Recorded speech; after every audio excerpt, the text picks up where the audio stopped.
Wow, that took forever. My God, with all the buffering, it kept buffering and buffering and buffering. Okay, let me.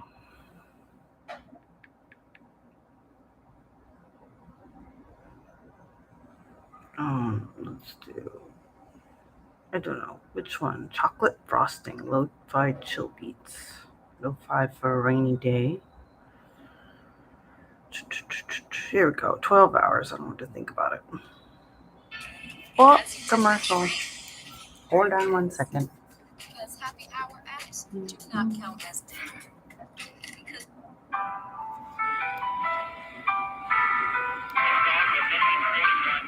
Okay, let's just do this one.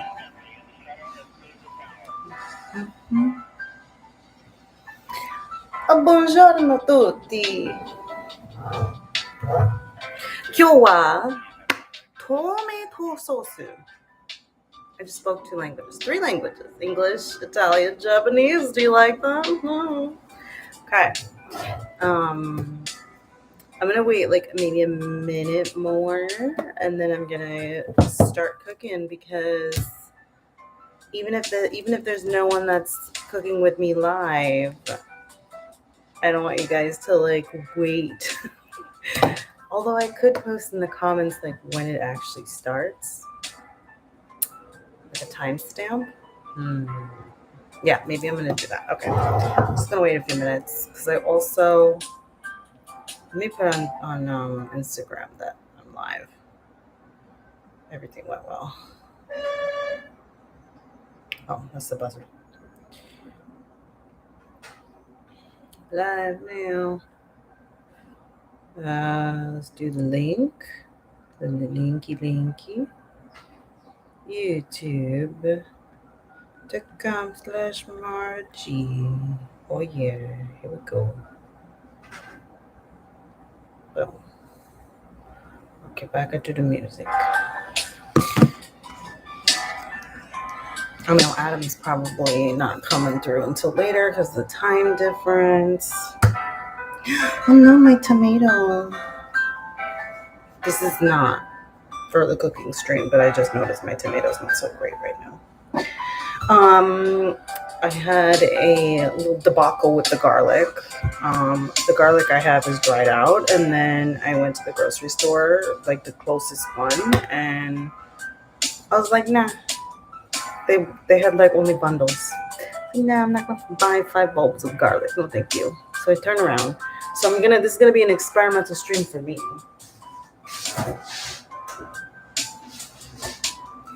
And I'm just gonna use my minced garlic. We're gonna see if this will work sufficiently. But what you really should do is do the fresh garlic. Wait a minute, that just messed me up. Oh, I should. Crap, maybe I should have gotten the fresh garlic. No, I think it'll be okay. I don't know. We're gonna see. In terms of the tutorial that you guys are gonna follow, I'll explain it. And then you can also watch Gianni North Beach, who is, I'm giving all the credit in the world to for this recipe because it's his recipe. I take 0 credit for this recipe. Gianni North Beach. I put the link in the description. He does this cool thing with the garlic where you take the olive oil and the garlic in a cold pan, and then you bring them up to temperature together, and you let the garlic infuse with the oil. So like I'm still gonna do that with this minced garlic, but it's gonna be a little different because I think there's already like oil in here. Oh no, it's just garlic and water. I'm gonna do the equivalent of 2 cloves of garlic of this minced stuff. Yeah, we're gonna see how this turns out. I don't know how this is gonna turn out. I just really didn't want to buy 5 thingies together of garlic. Trader Joe's sells them in singles, but the place near me, they only had the 5. So I was like, I'm not buying 5 bulbs of garlic. No, it was bullshit. I'm gonna wait like a minute more because it's already been 5 minutes. I don't want to keep you guys too long. First things first, wash your hands. So I'm going to do that right now.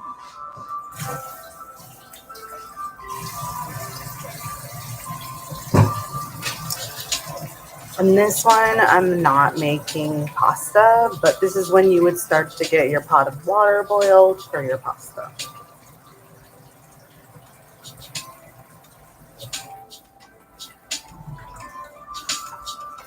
I'm just making the sauce in big batches.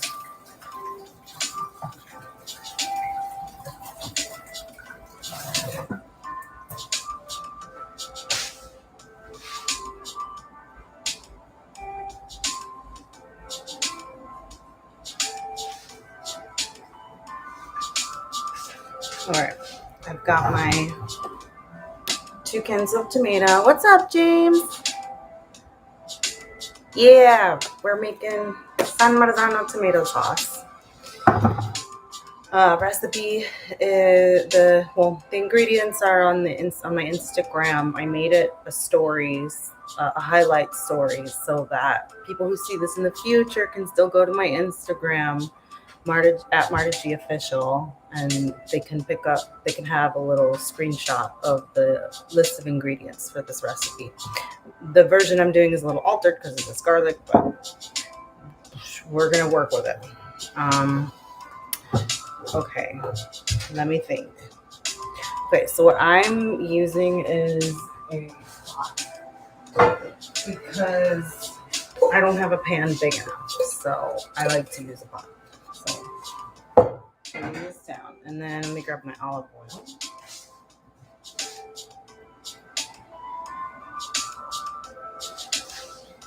Now, the important thing is not to put too much olive oil, or else your whole pasta sauce is going to be very, very oily.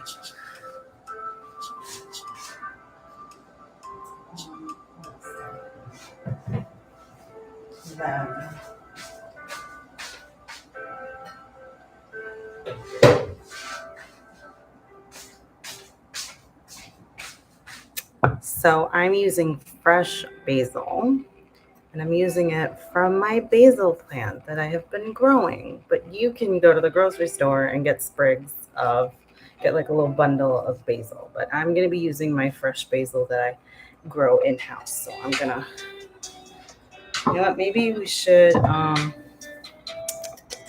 this is going to go really fast. So should I collect the basil now or later? No, you know what, we're going to do it now. Let me grab my scissors. Okay, so because I have an actual plant, I don't want to like chop an entire thing because that might kill my plant. So I'm just going to pick leaves off.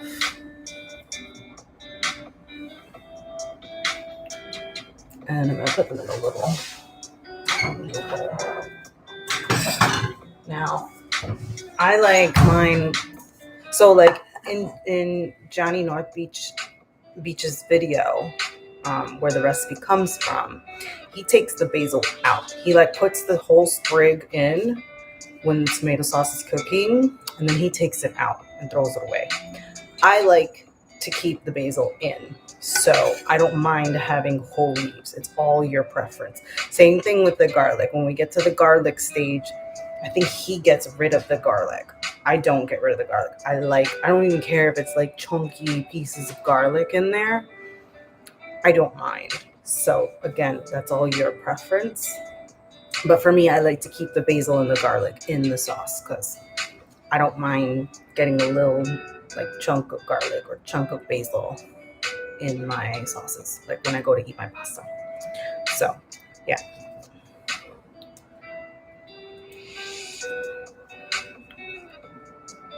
It smells so good.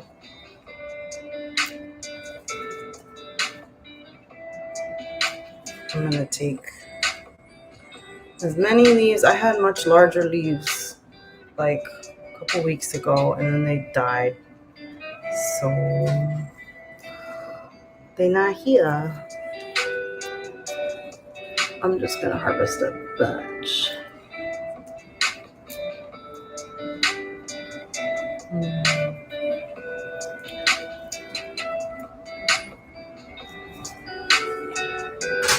I guess I'll use these bottles. Actually, maybe I'll see with the plant. You have to be like really careful because you don't want to nip it like too low to the point where it's not gonna regrow. No, you know what? I'm just gonna keep doing the leaves.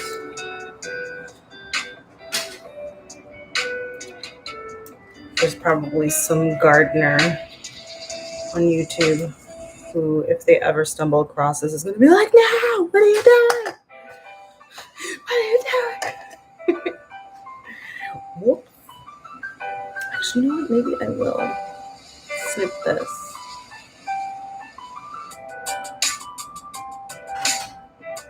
Okay, but I'm not gonna use the stem. I'm just gonna take the leaves. Because then what's gonna happen is when you cut it from there, it's gonna grow into two. I hope I didn't screw that up. Like, I did that over here with this part. So now it's growing in two directions. And here too. I don't have that much basil on here actually. This is what I've harvested so far. This might just have to be it. Maybe let me get these big ones on the bottom. Ooh, you know what? Did I split this one yet? No, I did not. So I'm gonna split it. No, but I want the big leaves. Okay. I'm gonna wait on splitting this one. Just a little bit. And the great thing is it's an organic plant, so like I don't have to worry about crazy pesticides on this thing. Although I did have a little incident with some bugs, which is why some of my leaves look wonky. Do I cut this? I guess so. Yeah. I think it'll be fine.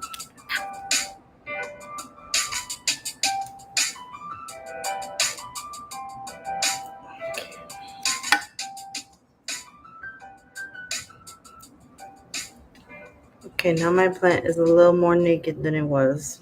It's ugly.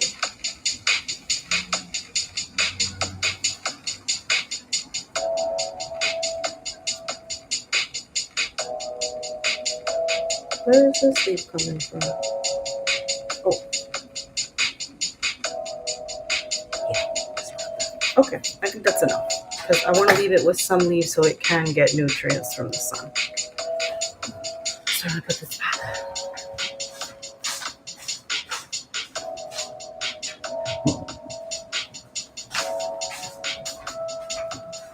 Okay, I've got a nice amount of basil. I would say this is probably like one sprig's worth. What you're gonna do is if you bought a bundle from the store, you're gonna put like one whole like stick of, and don't pluck the leaves off if you don't want to. If you want to take the whole thing out, but Johnny North Beach's video, he has one sprig, he puts it in and then he takes it out. I'm gonna keep these in. Okay, so I've got that taken care of. I've got my olive oil. I've got my minced garlic. I'm gonna open these cans, and then what I like to do is they're whole. This one is they're whole peeled, so I like to chop them up into pieces. And instead of like getting it super messy on a cutting board, I just take scissors and I chop them inside the can. It's kind of like a little hack because like I don't mind it being chunky and like not uniform. It doesn't bother me.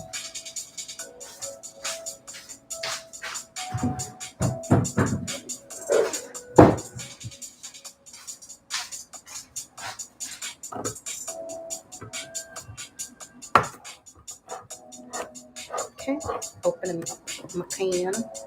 Show you what I'm doing.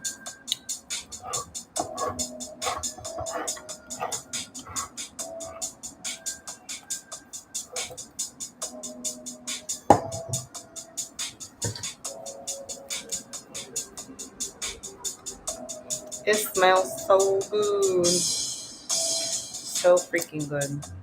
So the reason why you use San Marzano tomatoes is because like they're these really like delicious tomatoes that that grow in a certain part of Italy. And I'm just gonna wash my scissors. You know what? I changed my mind. We're gonna do the cutting board. Why not?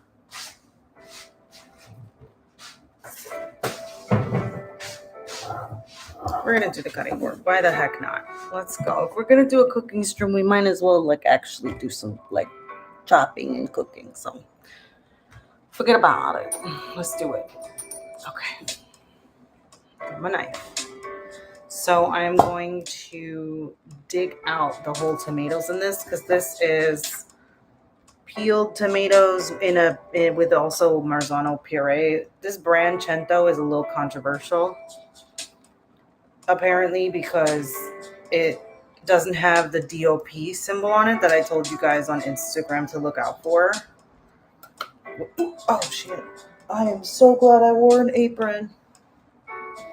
Oh no, did I get any on my Brooklyn Samurai shirt? No, thank goodness. I gotta be really careful. I do not want to stain my shirt. Okay. It's so much easier to do this too with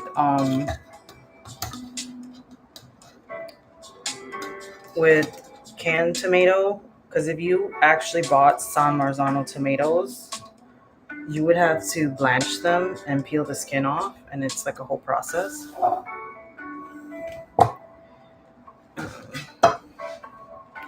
Okay, so like you see how it's like falling apart here? Like it really doesn't take much, but you know what? We're just gonna, it's super easy.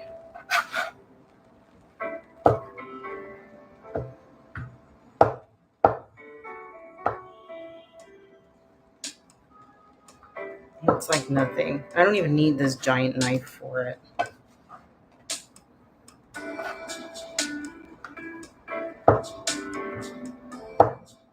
But yeah, but anyway, San Marzano tomatoes are like heavily regulated in Italy. So like Cento, this brand that I'm using, apparently like they say that they're certified by a third party, but it doesn't say what the third party is.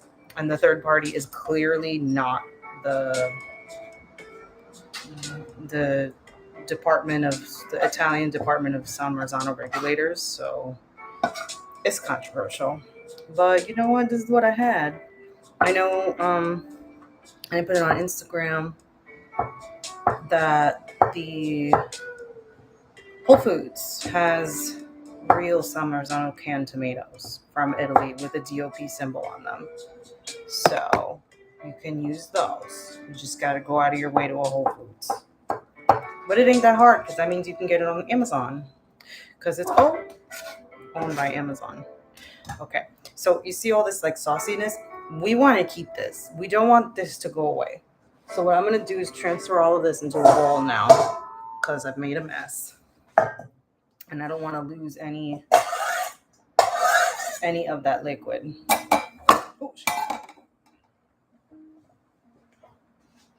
Oh, okay, there we go.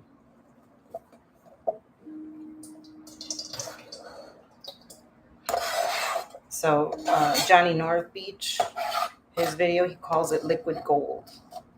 I'm like, hey, I like that, liquid gold.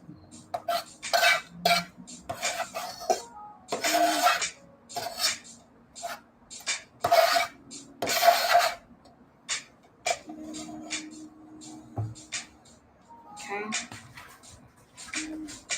He also like gets rid of like the stemmy part, but I don't care. It doesn't bother me.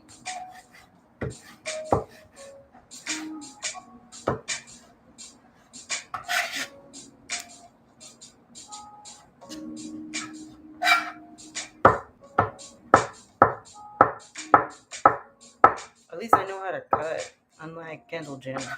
No burn. Wait, here. Now I'm gonna cut like Kendall Jenner.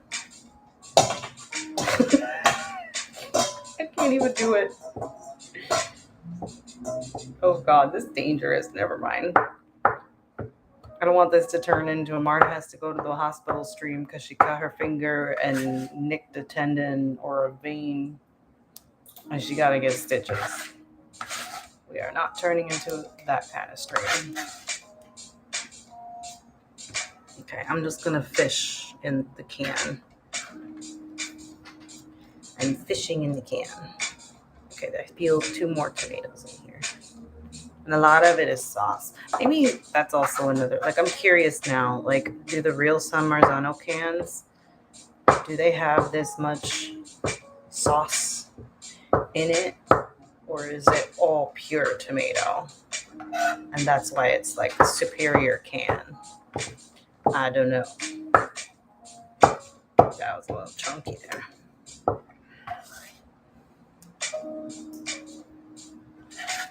I gotta say though, this feels nice on like the hands. It's like a nice soft texture.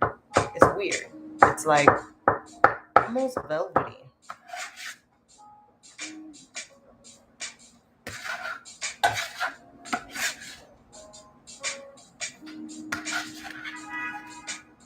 I'm gonna get that in a little bit. Let me just get the other can open and get the other tomatoes out because there's no more tomatoes in that can. That's just straight up puree.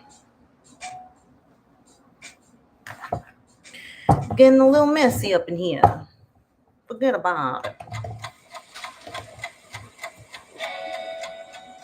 I did not think this through. Hold on. Can't lose the liquid gold.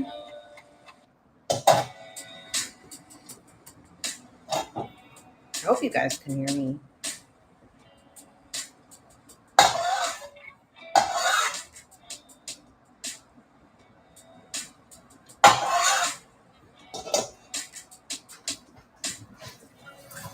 The rest I just have to rinse off. Okay.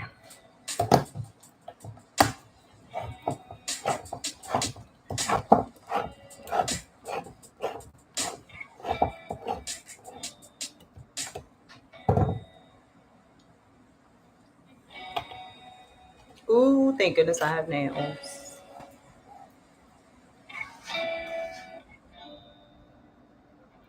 Wow, okay, never mind. It's a whole tomato right on the top.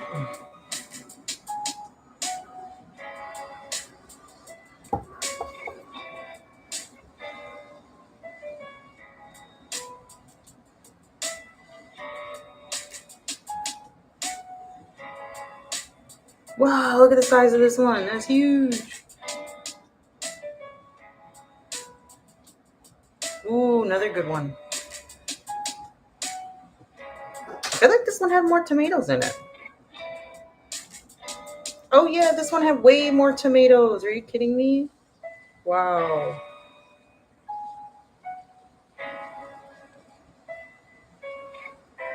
I'm trying to like be careful so they don't break in my hands. Yeah. Oh my gosh. We should have counted how many tomatoes the first one had. Ooh, another big one. Well, no, actually not as big. This one was the big. This is the big honker. Hell yeah.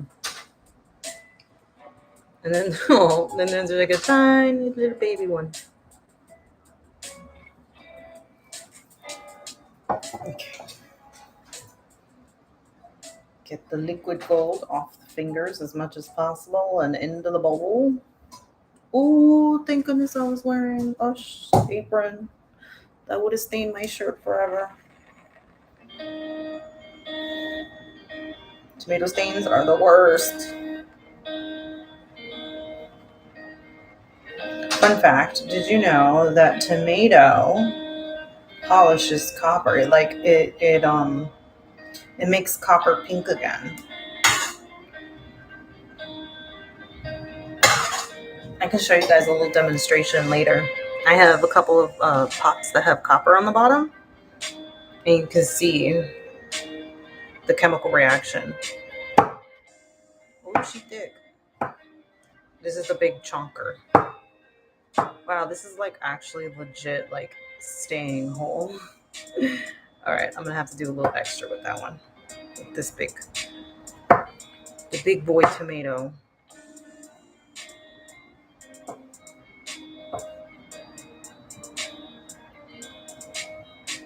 Okay, just gonna gently rotate. Okay, now it's falling apart. Yeah, I want little small pieces. But you could do big chunks. It's up to you. It's all your preference. I've done my sauce big and chunky before and it was delicious. This time I feel like experimenting, especially since my garlic situation is going to be a whole experiment.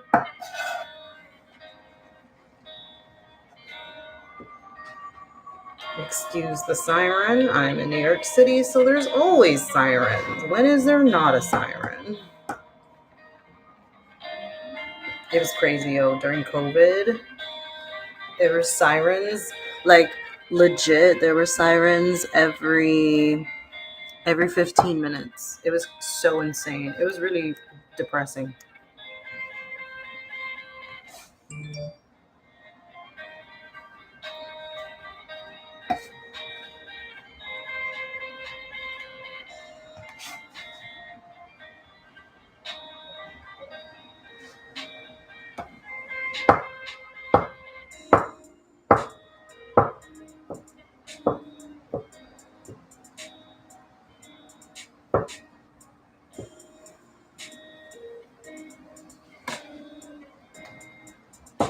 Yeah, I guess the tomatoes in this can are a little bit firmer than the first can.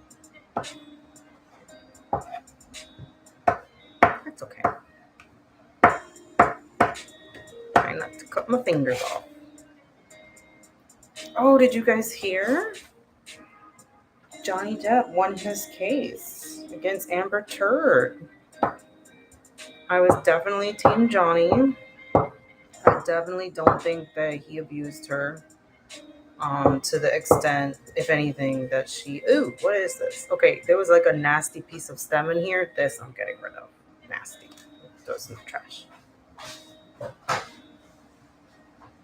I definitely don't think he abused her to the extent that she, like made it seem. Like clearly they were not good together, and maybe some verbal fighting. I don't know. I just don't. I definitely didn't fucking believe her. No way did I believe her. Mm-mm. Did not seem legit. Those photos and everything seems absolutely staged.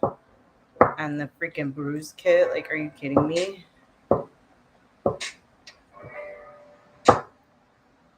And she just seems like, okay, this one is also at the little stem I don't like. So I'm gonna get rid of that too.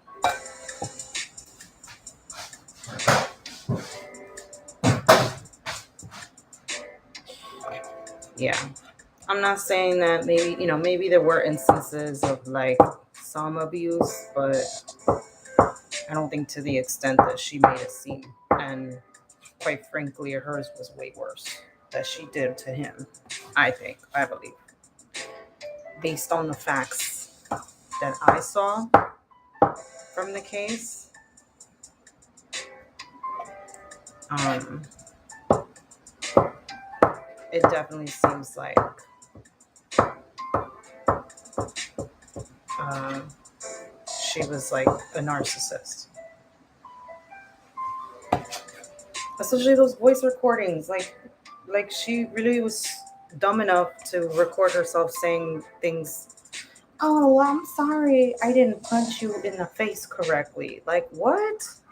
Like, do you not realize how bad that makes you sound?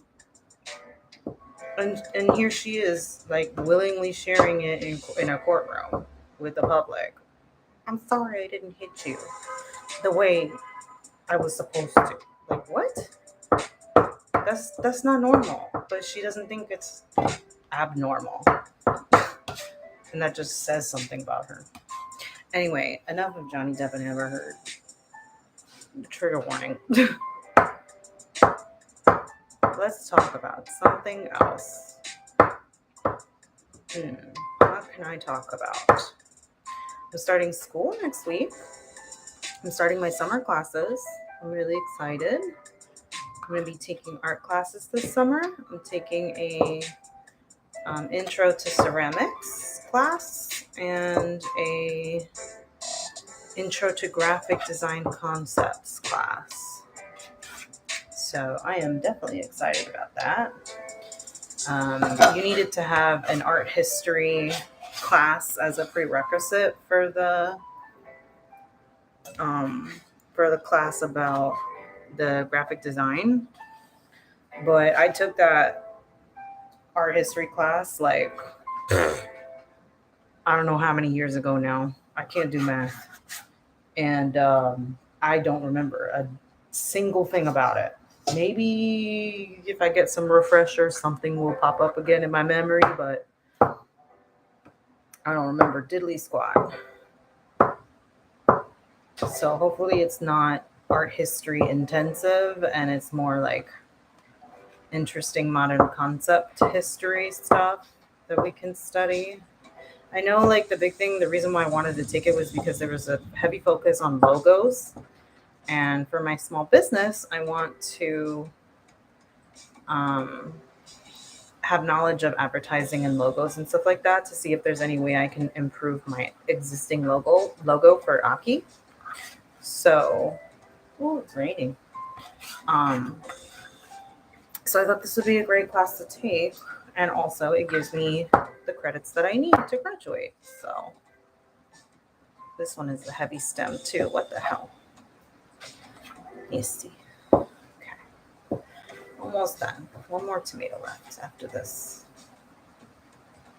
Okay, this one's just falling apart. Oh, it's thunderstorming.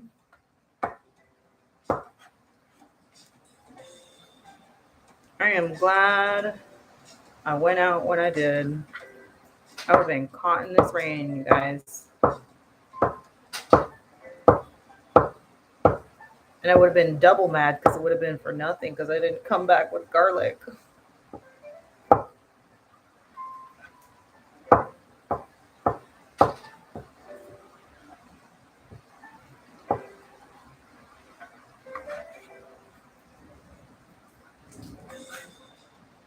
Oh no, my bedroom window. Oh no. Hold on. I'll be right back, you guys. I gotta go check on my bedroom window.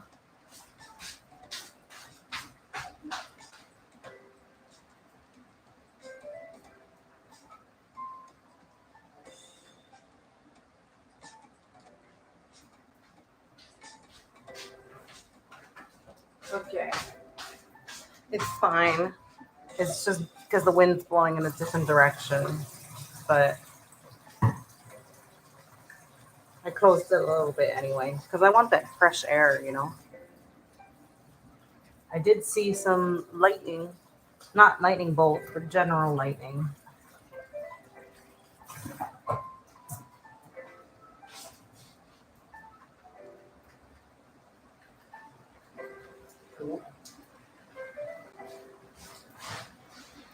Alrighty, so we're gonna take our liquid gold that is on the cutting board and get out that one because that's nasty stem.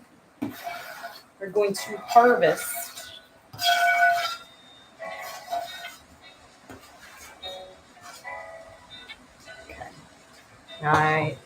typically you would still need the cutting board because if you're using whole cloves of garlic, then you would need to peel and cut your garlic into small pieces. But because I'm using this, I don't have to.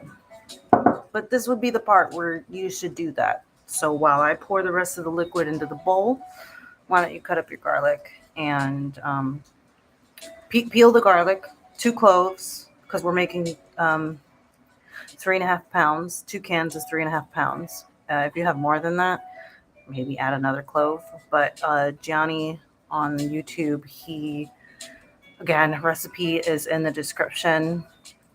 Recipe link to his video is in the description. He used 2 cloves for 2 pounds, 2.5 pounds. So roughly 2 pounds because he used whole tomatoes. But this one's a little bit more. So I'm gonna do that. So yeah, let me do that right now. So do your garlic or pause the video. If you want, you can go to his video and see how he cuts his garlic, but he does it pretty roughly in like big chunks. See, oh, interesting. This has never happened before. Okay, so this can actually comes with basil, but I'm not going to use their basil, so I'm throwing that out. I'm going to use my fresh basil. Hi, Facing. Hello, hello. Welcome to the cooking stream. We are making, I'll show you what I'm doing. Tomato sauce in a big batch so that we could freeze it and keep it for other days. I'm going to check to see if there it is. There's a little basil here. Yeah. No, that's not basil. No. Oh, that's the first time that happened. Where there was like a big chunk of basil.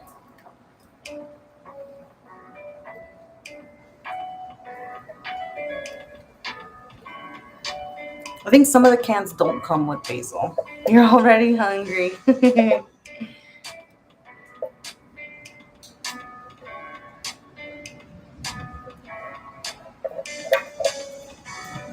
Yeah, this is a really good tomato sauce. It's my favorite, and it's the closest thing to the tomato sauce that my mom's friend's family makes. So yeah, it's the closest thing to it. And so when I found it online on YouTube, Johnny North Beach's channel, I was like, oh, it looks just like the way they do it. So this has been my go-to, and like I love it. Everyone that's tried it has been like, wow, it's really good. Okay, so we're gonna set aside our tomatoes, and this is a really important part. So you have to have a cold pan or a cold pot, enough that's gonna hold all of that sauce. Johnny North Beach, because he's using whole tomato and not from a can, he doesn't have that much liquid. So he uses a really large pan. I'm using a pot because I need it to contain all of that sauce. I've done a really large pan before, like the biggest one that I have in my kitchen, and it just did not work out. I did not like the way it worked out, so I'm using a pot. And then we're gonna take some olive oil, and this is a tricky part. Johnny's video, he doesn't tell you how much olive oil he's putting. He just like spurts it into the pan. And so you kind of have to eyeball it. In my experience, if I put too much olive oil, the sauce is too oily. And I don't really want oily sauce. I want the tomato to be the star. So I think this time around, I'm going to be a little bit more careful. I've never measured before, and it's...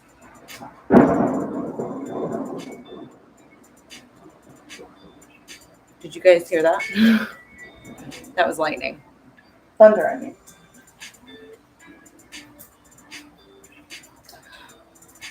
Whew, hold on.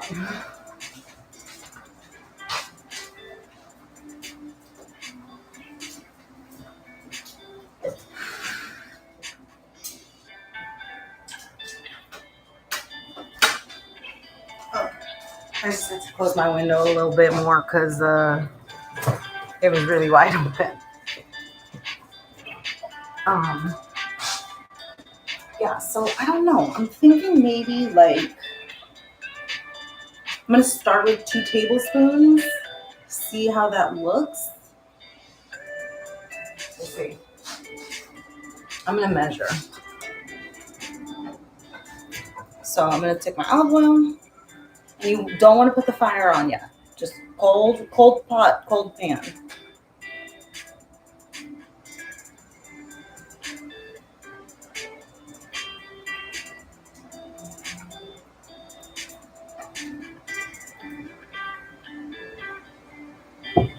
Okay, that's 2 tablespoons. And let's see, if I tilt it, I want to see. You know what? I think 2 tablespoons is okay. I think that's good enough.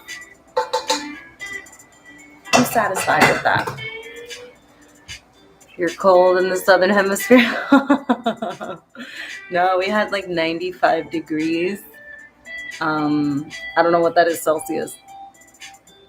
The other day, and it was like stupid hot. It was terrible. Okay.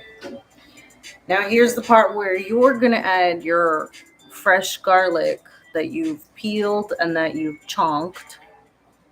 And I'm gonna add my minced garlic and pray this goes well. Okay, so it says half a teaspoon equals 1 clove of garlic. So I'm gonna take that 1 tablespoon again, and I'm gonna do. Oh, I'm a dum dum. That's tablespoon. I need a teaspoon. Okay, so we're just gonna. Here we go. I almost put too much garlic. Oh my god, you guys, that would have been a disaster. 1 teaspoon. Half a teaspoon equals 1 clove of garlic. Okay, so we're gonna do 1. And it kind of works out because I'm gonna keep the garlic in the sauce anyway. And even though I like it chunky in my sauce, I guess this will distribute some garlic evenly throughout. Again, we don't have the flame on. Add your garlic to the olive oil. No flame. Now my 1 finger is going to smell like garlic all night.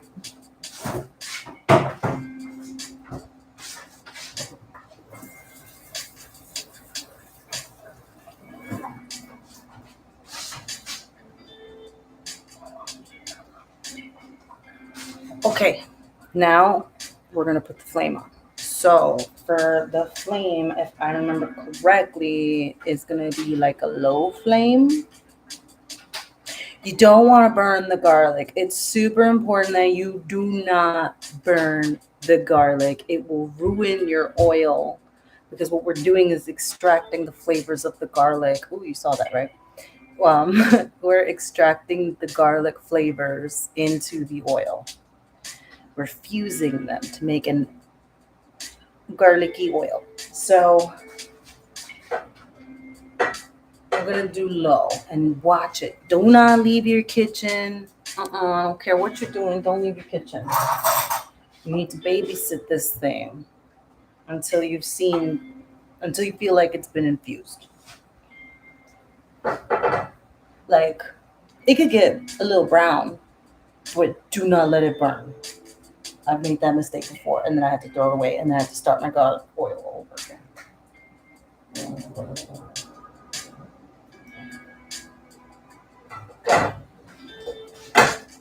I have low heat. I wish I could bring you guys over to see what I'm doing. Ta-da. Okay, I just have to. I gotta watch. I actually have to watch this thing and be careful myself. I'll bring you guys in a little closer. I am pushing it into the oil. My oven is a little tilted, so a lot of liquids tend to lean to this side over here. So I'm pushing the garlic in there. And I am making sure that the garlic is submerged, and this applies to your garlic as well.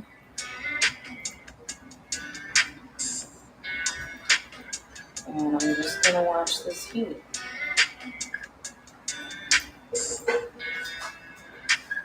very, very careful because burned garlic ruins everything. In any recipe, burned garlic ruins it.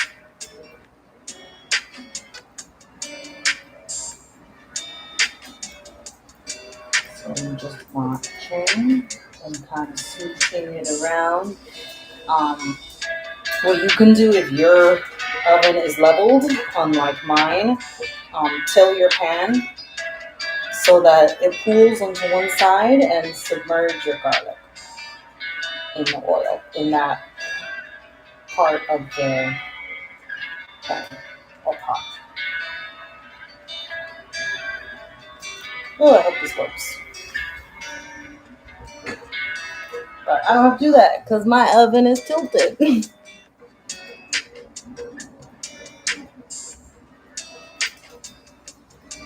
You're bringing the oil and the garlic up to a temperature together.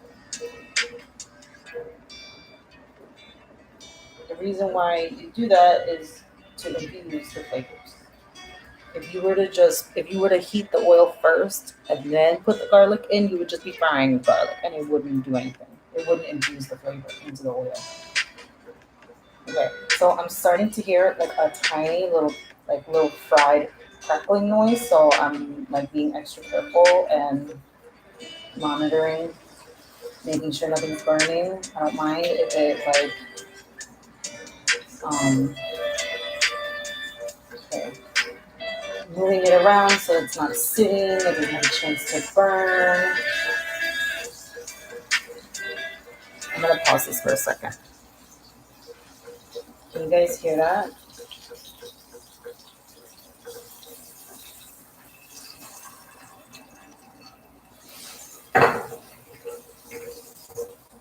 We're infusing, not burning.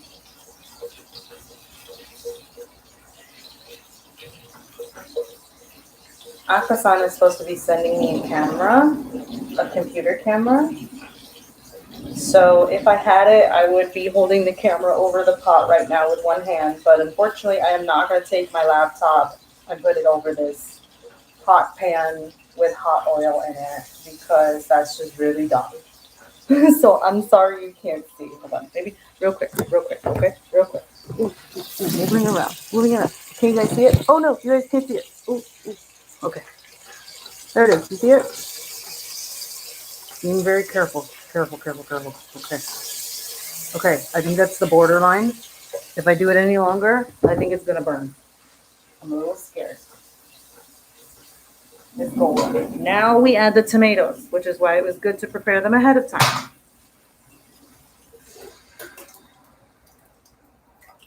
Because if you feel like your garlic's like about to burn, or not about to burn, but like you're like, oh, that's enough, like I'm scared, you just add your tomatoes and it'll slow that down. It'll stop that. No, I know, right? That was scary, right? No. Imagine if I had dropped it. That would have been bad. And like the thing too is like I could smell the garlic. I should have made mention of that. That like you start to smell it and it smells nice. Okay, so now I'm gonna turn this up because now what we want to do is we want to evaporate the water that is naturally in the tomatoes. So I'm gonna pump the heat up to medium. And we're gonna add our basil. So this is the part where you add your sprig of basil.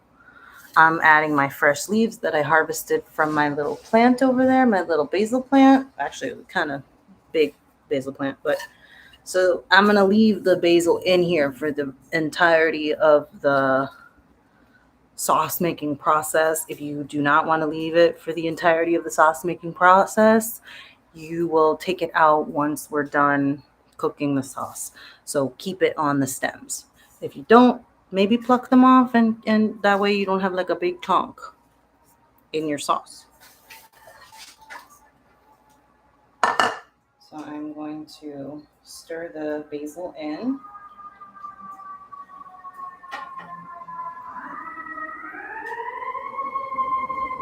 Ignore the sirens.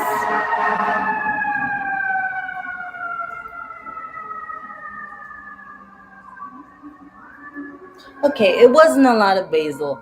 If I had like these, because the leaves are really small, that kind of sucks. You know what? The sauce making. Hello, I'm trying to speak, Siren. Sauce making process is not perfect. Sometimes it'll come out good. Sometimes it'll turn out like crap. Oh my phone.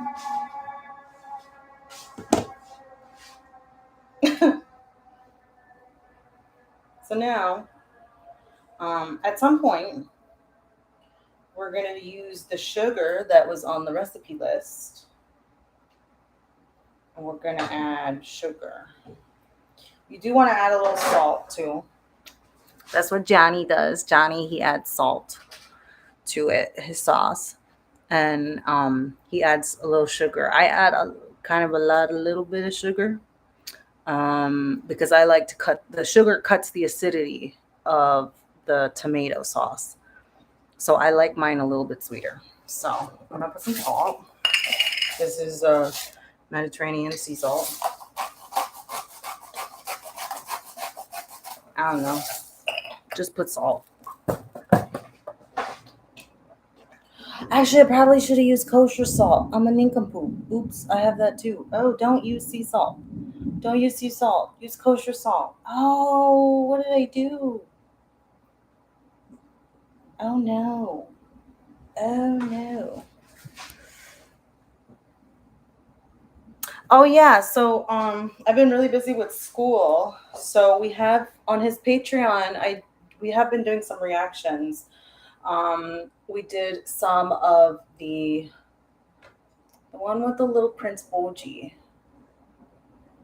Ranking of Kings. We did a few episodes of Ranking of Kings, but I don't think it did so well, or I don't think Akasan was interested in the anime anymore. So we decided to switch to Spy Family, and Spy Family is really good. We're not caught up all the way, so please no spoilers. But yeah, damn, I'm hot. But yeah, we right now they're on his Patreon. So if you subscribe to his Patreon, you'll see our reactions together. As for like other stuff, like I just don't have time to be doing stuff like more than at least like once a week.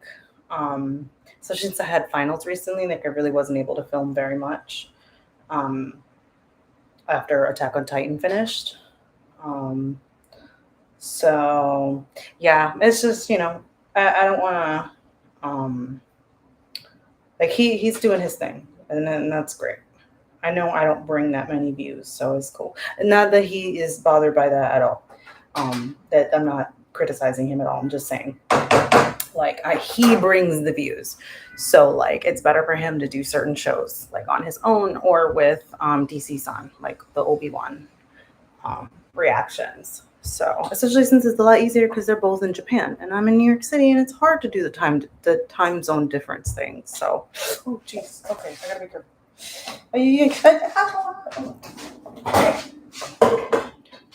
If it starts to bubble, put a lid on it, or lower the flame, which I think I might have to do because. Okay, lower it. I'm going to do medium low flame because oh my gosh, this thing was like spurting at me. I don't want to be sitting here forever.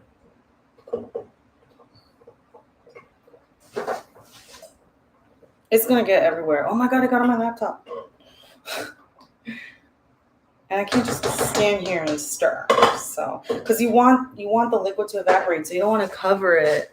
You don't want to cover all of it because delicious. You don't want to cover all of it because then the liquid's not going to evaporate. It's just going to stay in the pot.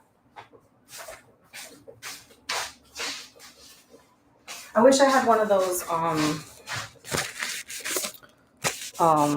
what is it called? Splash guards. Like there's this cool thing where it looks like a round tennis racket, and it's just mesh, and that helps cut down on your food splooshing out of the pan or pot that it's in. It's like a little kitchen trick my mom taught me, and I didn't know there was a tool for it. Boy, am I hot. Oh, that's not it.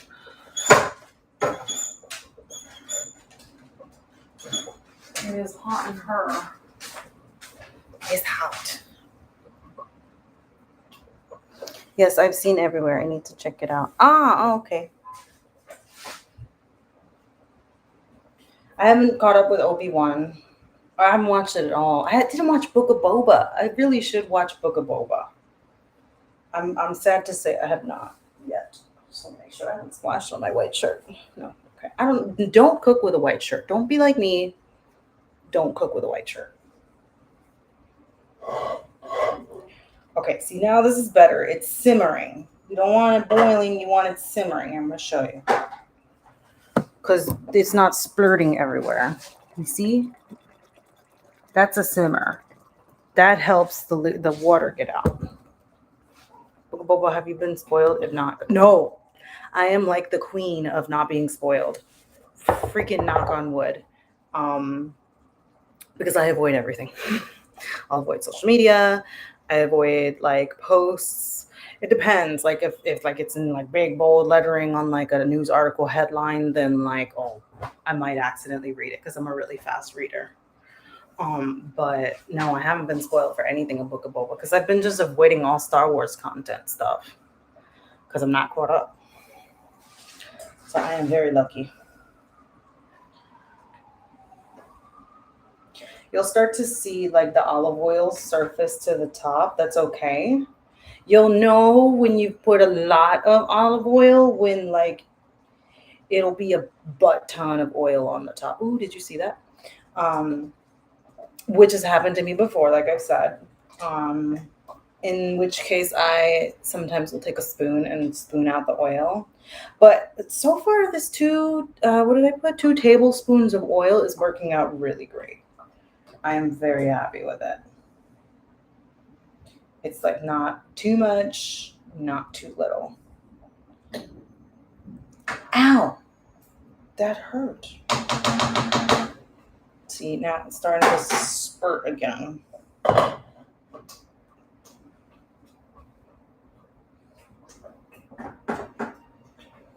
That's probably because I stirred it. I messed with it. I probably shouldn't have stirred it. Hey, Triple X! Doing good. We're making tomato sauce. I know you can't see it right now, but like we're in the actual, like in the pot, gotta wait for it to cook phase. So it's kind of boring.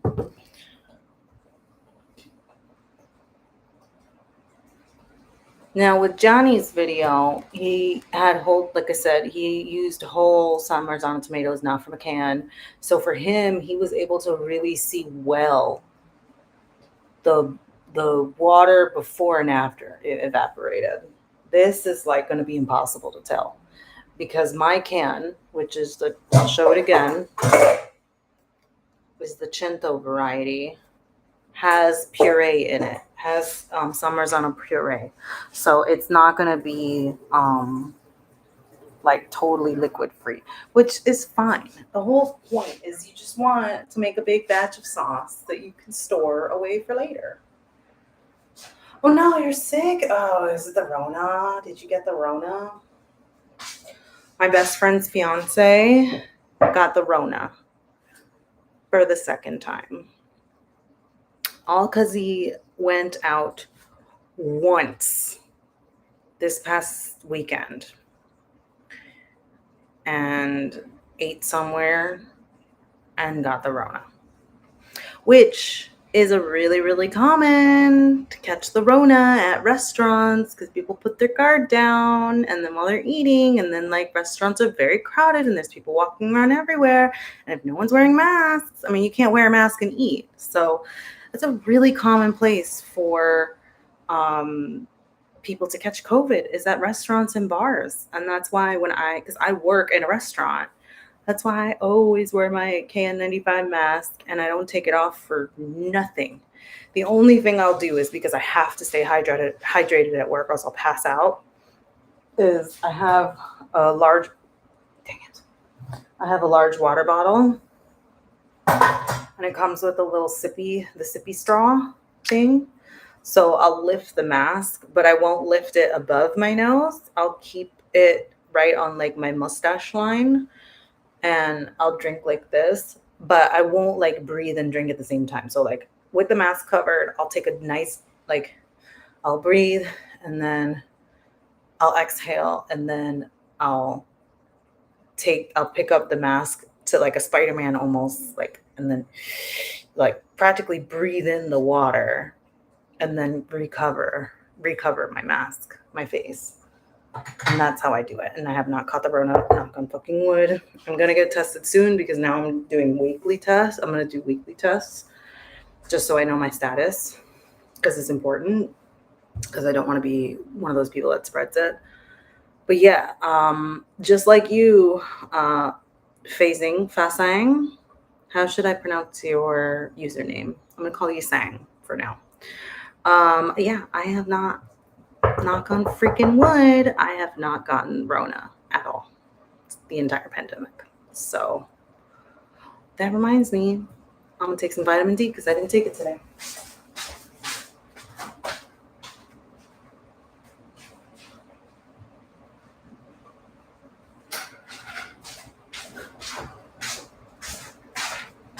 Everyone should be taking vitamin D, because when you have COVID, it's good to take a lot of vitamin D. Like it says, this one says one soft gel daily. Yeah, if I had COVID, I would probably be popping like 3 of these a day. Because it helps fight the cytokine storms that pop up as a result of COVID.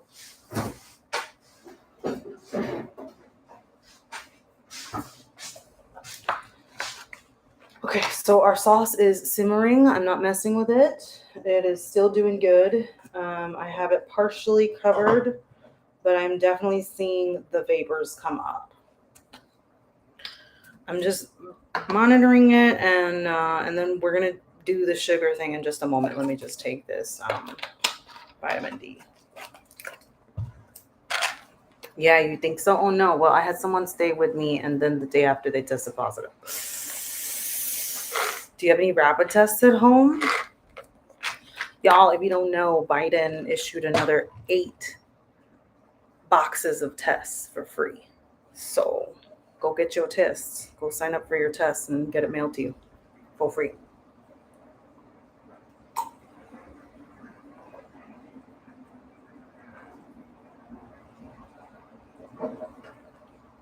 Oh, that's good. Nice and cold. All right, give me a second, and then we're going to do our sugar test. So the sugar test is going to cut the acidity. It's going to cut the acidity. Why do I feel like I have a hair here tickling me? It's going to cut the acidity of the sauce. So I'm going to grab sugar. Where's the sugar? Where's the sugar? Oh, no way. Are we out of sugar? Oh, no. Oh, no.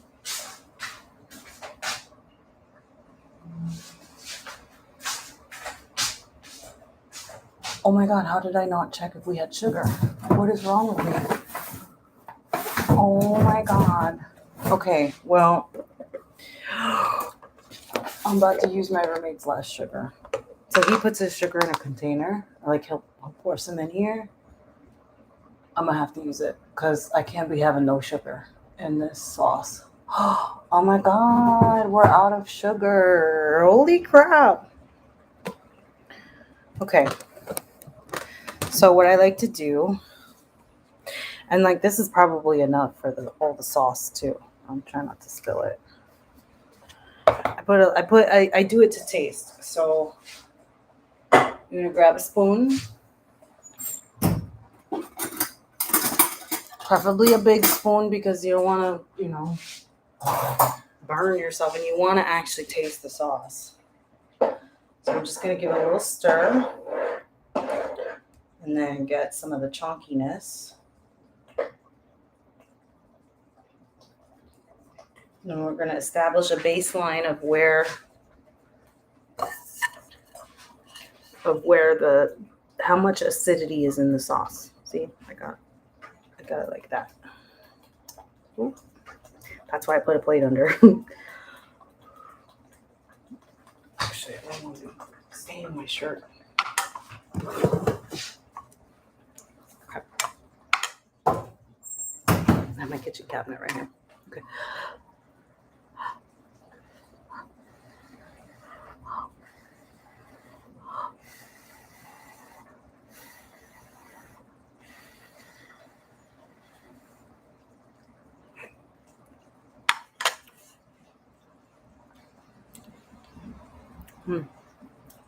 Not that acidic. Okay. You'll know when it's acidic. It's like how do I describe it? It's like a twangy, like a flavor, you know, like a little electric, like maybe a little coppery, like a flavor. That's how I explain acidity. I can't.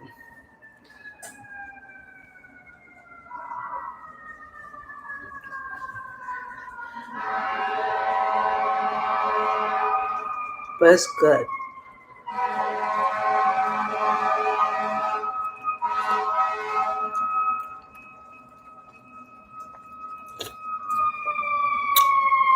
Although if you like it acidic, keep as is. I like.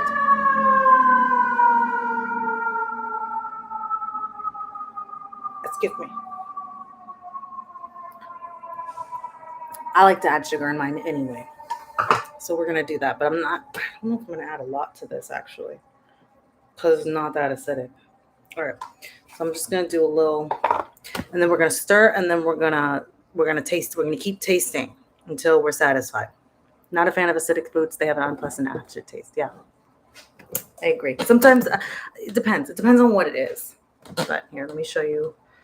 Let me get you guys a little closer to the pot without setting everything on fire.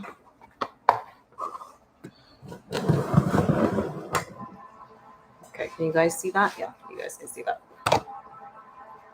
Oh my God, what the hell is going on? You hear that? Commotion outside? All right, so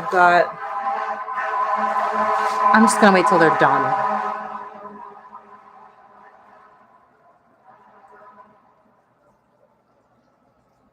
Are you done? Okay. So I'm gonna take like a legit pinch, pinch measurement, pinch of sugar. Do another pinch. And then I'm gonna stir. Also, stir your sauce. Don't let it just sit there. Dang, what the hell is going on?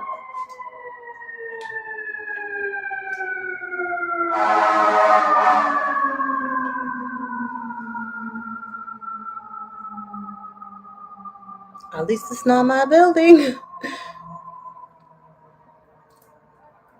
All right, giving it a nice stir. And I'm gonna do another little taste test. Oh my God, stop it, stop spurting everywhere.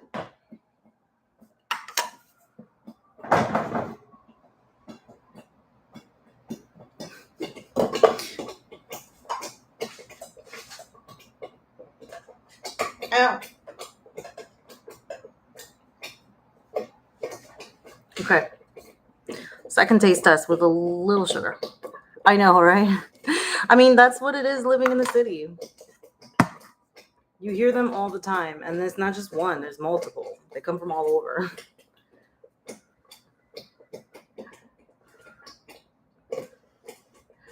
Do not burn your mouth.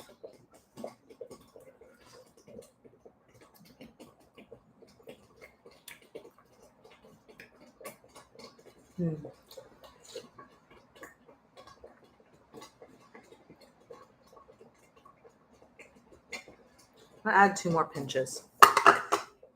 My taste. I'm just double checking my white shirt again. Okay.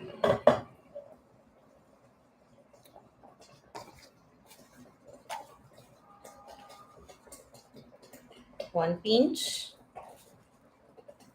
Two pinch. Stir.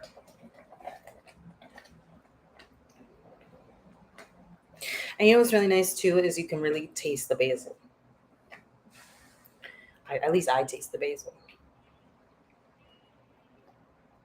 Well, I've been doing this for a while, so maybe I'm like a little more sensitive to it. Maybe someone might not be able to tell the difference and will just say yum. In which case, fantastic, because it's your sauce, and you can do whatever the hell you want to do with your sauce. That's the beauty of it.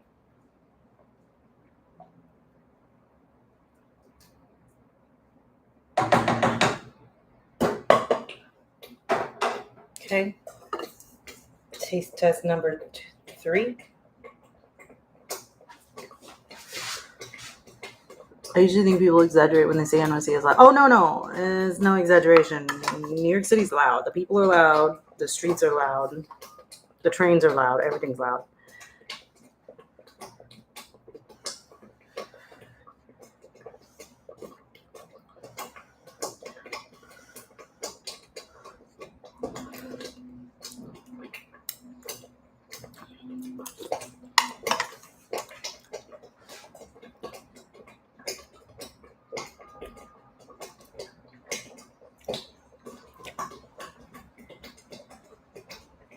Nah, I want more. Okay, now I'm gonna do a little bigger than I'm gonna do a lot. I'm just gonna dump it. I'm taking a lot. Let's see. Maybe another big pinch. Like I don't mind. You know, you don't have to be shy with the sugar. That's my mom's friend's family. They're not shy with the sugar and the sauce.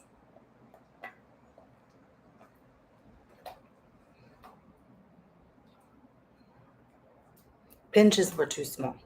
But maybe for someone that's not used to it, maybe pinches are good to start out with. I'll just keep adding pinches of sugar. I don't know. It's up to you.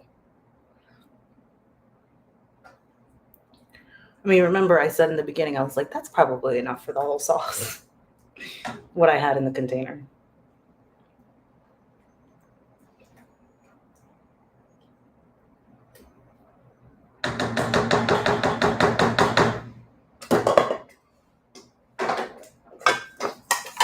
And you'll be able to tell there's going to be a point where there's a difference in the way in the way it tastes with enough sugar. Oh, I'm sorry, that was really gross. That was really freaking hot. Oh, I apologize. Ow.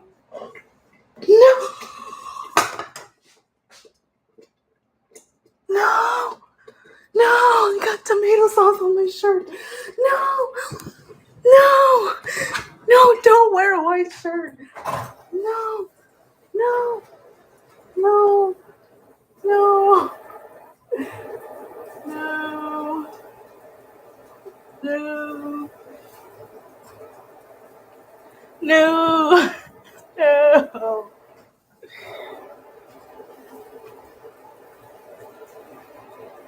Don't be like me. Don't wear a white shirt.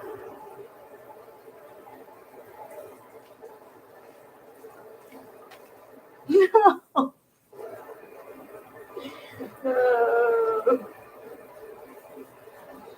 I'm using the dish soap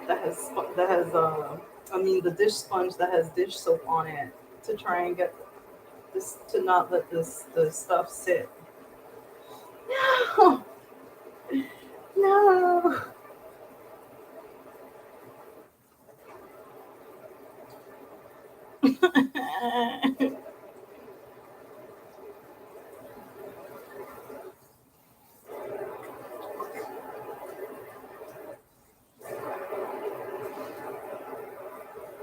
I would rather it be on my arm than on my shirt.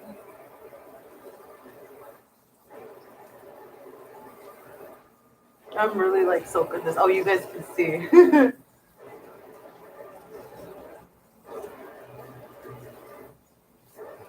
I don't have OxyClean in there on hand. I'm gonna have to get some OxyClean.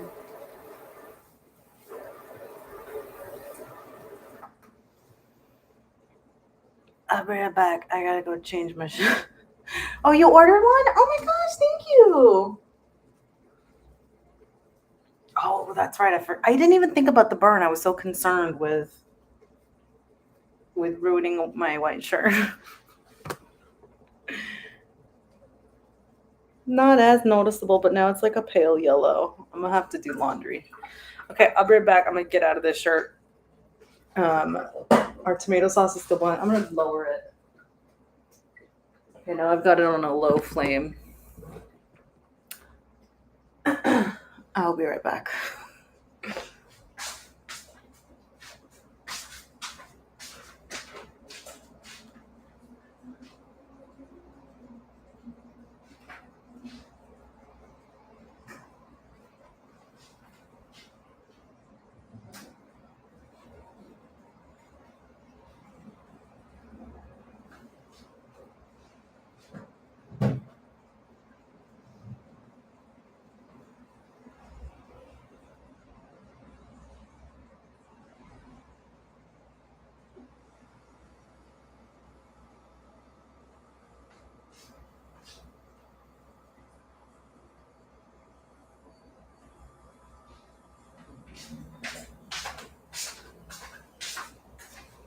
Okay, now we're doing no sleeves.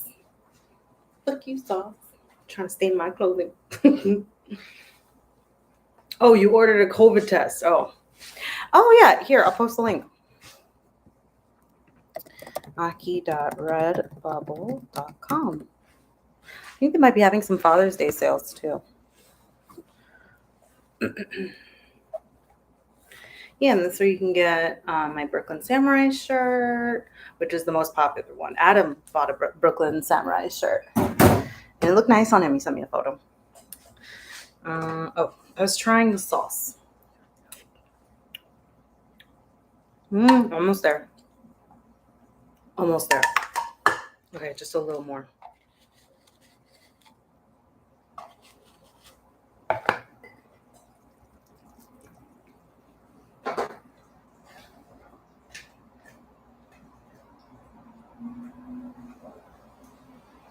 And you can definitely tell like the sauce has gotten thicker. That the water, that there's been a significant, nice amount of water that's evaporated from it. I'm almost gonna call this done. Because again, I don't mind, like it's not watery right now. You don't want watery sauce. That reduces the flavor. Redbubble Cool Company. Yeah, no, actually, the name of my company is Aki. AQQI. Aki, like in the word taco, and then key, like in whiskey. So Aki. Redbubble is a company, a third-party company that makes the products for me and like ships it out to you guys and handles the customer service. And their quality control is really good. But if there's any issues, like their customer service is really good too. So that's why I ended up choosing them, because Triple X knows, I've talked about it before. I did a whole bunch of like sampling orders from different companies, and their quality control was garbage, and I was very unhappy. And Redbubble just ended up being the best one with the best quality, and I was really surprised, pleasantly surprised.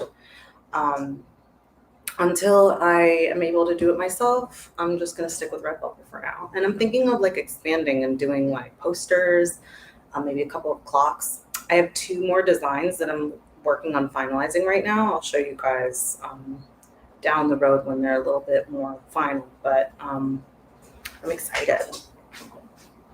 I think you're gonna like, and one in particular I think is gonna be it's gonna be a huge hit. It's gonna be a favorite, especially the guys. Okay, so I'm gonna show you guys the sauce. See how like she looks chunky, she doesn't look like total like liquid, she doesn't look watery. She looks like a little chunky soup. Like when I stir, it's got like a thickness to it, like a resistance, you know? It smells amazing.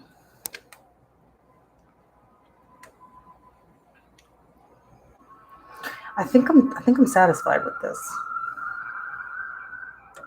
I think I'm gonna call it. I think the sauce is done. Let me get another taste. Adam! Hi! Oh, you just got home from work. Nice.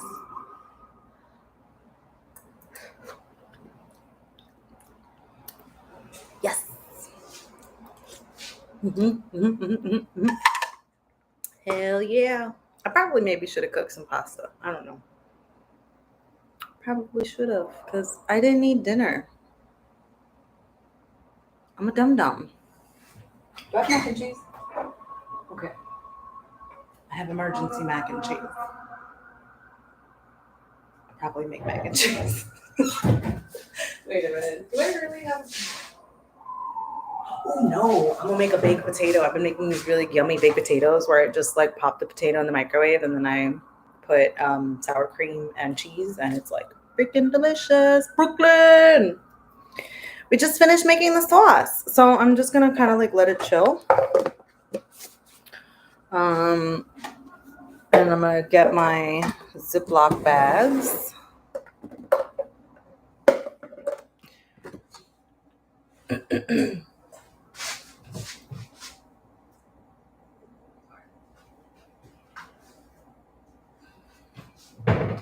So you want to make sure that you have freezer safe bags. You could do quart or sandwich. I don't know if sandwich comes in freezer safe. I know quart does, so I do quart. Now I don't fill it up all the way because what we're gonna do is instead of storing it in the freezer like this on the shelf, we're gonna lay it flat. And by laying it flat, you're gonna make these tomato sauce bricks, these squares of tomato sauce.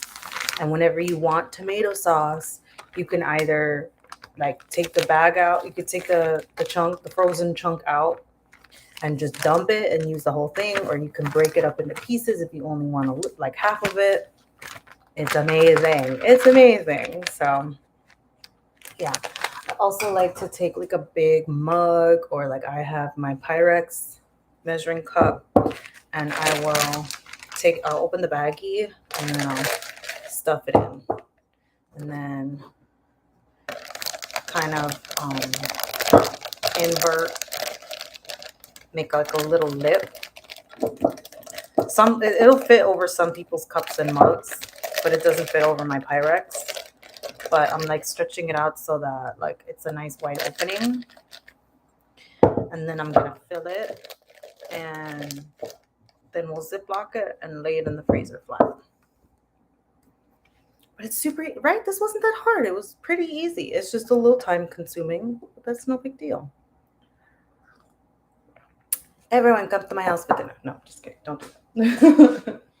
But it would be cool, like maybe in the future, do like a meetup or something. But yeah, it is great. Yes, it is great for meal planning because I'll, instead of getting store bought, you have fresh sauce that you made available at your fingertips in the freezer. Okay, so my little measurement that I like to use is I like to get one of these like ladle spoons because I don't want to overfill it, because I want to be able to have like a few, like more than 4. I try to aim for 4 or more. This is 2.5 pounds of tomatoes, canned tomatoes. So that's like plenty. Because if you make it too thick, then like, I don't know. I like making the smaller batches. That way, I don't know. I don't know how to explain my logic. It's just that's my logic. Okay, let's begin. Okay, so we're gonna remove this.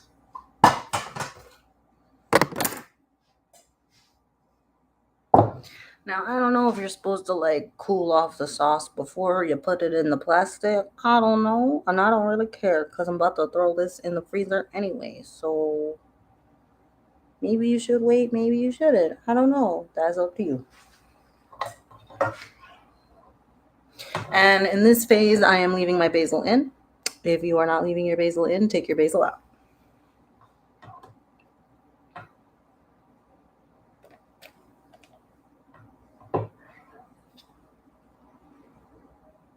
Let's see what 2 ladles looks like.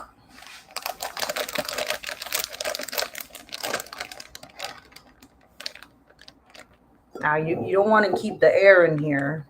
Ow, hot. So like when you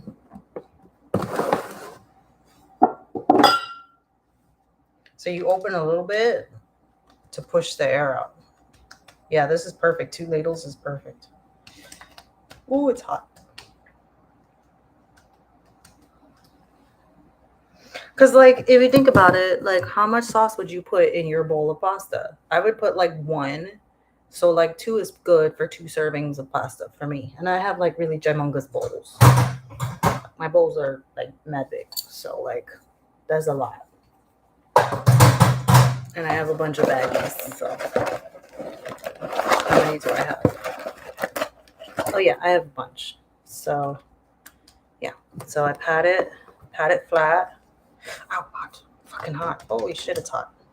Okay. And then this is what you're left with. A nice little hot brick.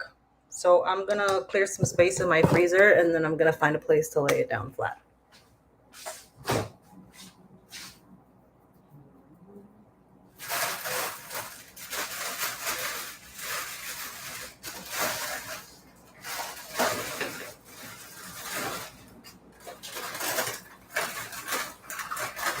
I have a lot of stuff in my freezer.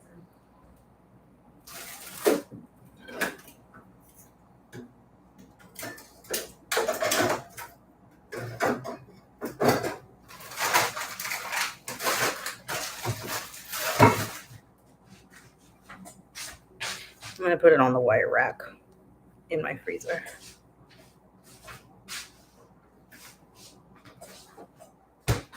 That's 1 down. Hi-yo. Also, if you want to add more sauce, add more sauce. It's your sauce. It's your freezer. You could do whatever the heck you want. Okay, so we're going to do this again. And notice how like my hands are still clean, and that's because we invert the baggie. So that if there's any drippings, the ladle drips. But definitely make sure you like open up your baggie, because if you don't, it's gonna get really messy. I learned that the hard way. Okay.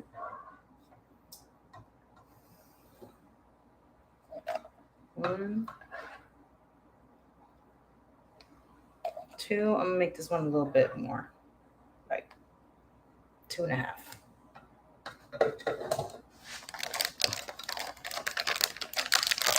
Right, and then I'm gonna zip it for now all the way, take it out, so I don't burn my hands.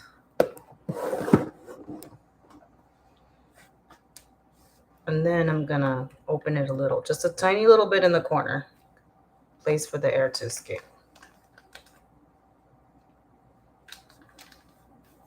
And like the air will get trapped on the side, so like try and get the stuff on the side first, where it's not open, like on this side.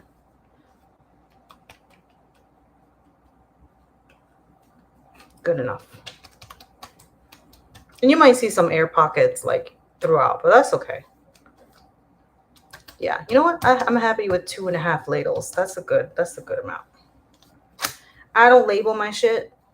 If you feel like it, you can. I don't, because I know when I made it, and tomato sauce lasts forever in the freezer. So just, eat it. Don't let it sit in your freezer and get freezer burn and get nasty and lose its flavor. Don't eat it in like 5 years. Don't forget about it in the freezer. And we're going to transfer this without burning your hand. Oh. I just lay them right on top of each other. I'll show you. Can you guys see? Can you guys see? I hope you could see that. Yes, I talked about it earlier. It would be amazing with pasta or white rice. I've never had tomato sauce with white rice. Isn't that weird? I mean, I think it's weird to have tomato sauce with white rice, but now that I think about it, like paella is like mostly tomatoes, and that tastes great with rice. Interesting. I prefer pasta. But yes, it's just sauce. You could do whatever the hell you want. We'll see if Amber Heard's gonna appeal. That I didn't say earlier. We shall see.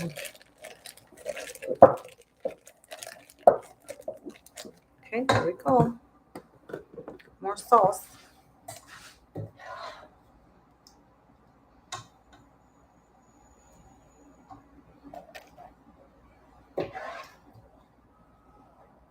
Nice piece of basil in there.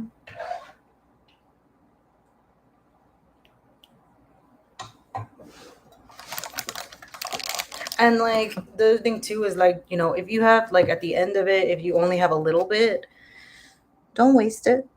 Add it to one of the other bags that you put in the freezer so that it doesn't go to waste, even if it's like a tiny bit of sauce. No sauce goes to waste.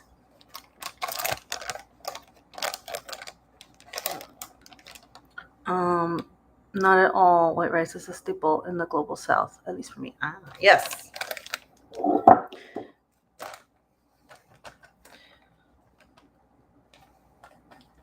That I completely understand. Oh, it's hot.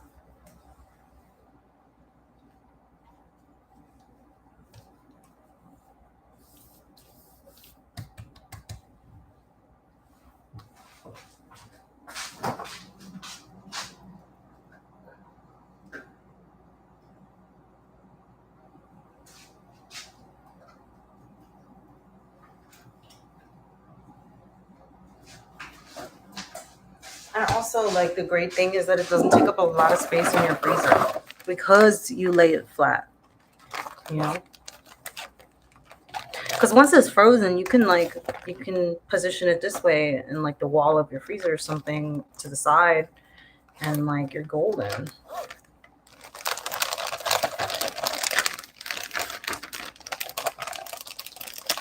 Oh, you know what I realized? I stopped playing the music. My bad. Here, I'll put the music on.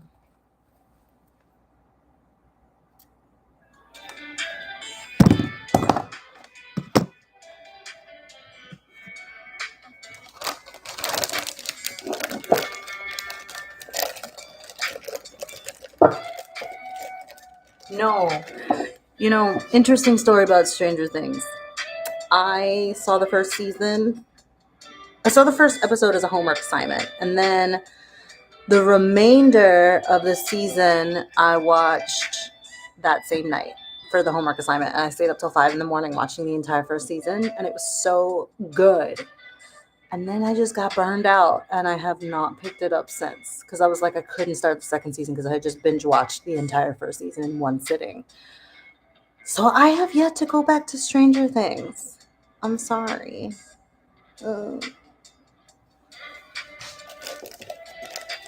But everyone's saying it's really good, and I will eventually. Paranormal Gaming, what's up? Sorry, you see my forehead right now.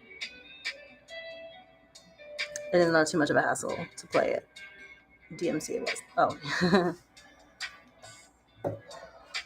Yeah, so eventually I will watch it. Right now, I'm really enjoying The Big Bang Theory. It's on HBO Max, so I started the entire, like, I've seen episodes like here and there, and just recently I started watching it it's in like the beginning. So now I'm on, I think I'm in towards the middle, I think, of season 2 of The Big Bang Theory, and I love it. I love that show so much. I need something funny and lighthearted to watch after work, you know, like stressful times. So I'll get to Stranger Things eventually. Same thing with Book of Boba. I did catch up on all the Marvel stuff though, which I'm really happy about. I watched Eternals finally, and I watched Moon Knight, which was amazing. Oh my god, Moon Knight was so good. I'm so sad there weren't a lot of episodes.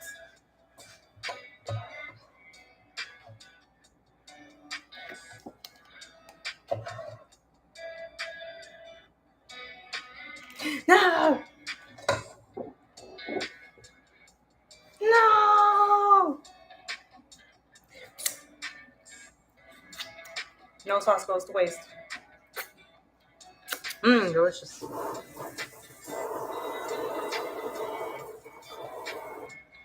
I know, right? It makes it so good. I know at some point, like, some of them get, like, girlfriends. Like, I've seen them when they're randomly on TV. Especially, like, when I was with my mom for a while, because she puts it on after work. Like, it's on TV at, like, whatever time. So, it's usually on TV while she's, like, cooking and, like, doing, background noise. And I know they eventually get girlfriends. Some of them get girlfriends, which is really cool. I just don't remember who they are, what their faces are, what their names are. So it's still kind of like a surprise.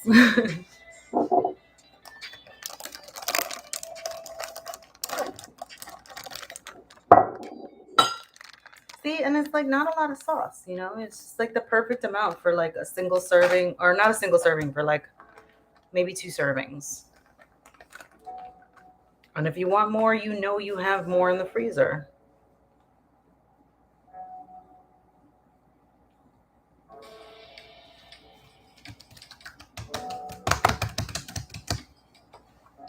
Boom. Ooh, this one has not lots of basil in it.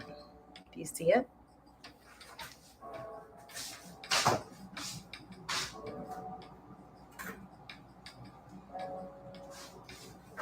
Ow. Okay. Looks like I have enough for maybe one more. Ooh, FBI. I heard that show's really good. I'm a big Equalizer and SWAT fan. Not original SWAT, the reboot SWAT with Shamar Moore. The season finale of Equalizer, though. Oh my god!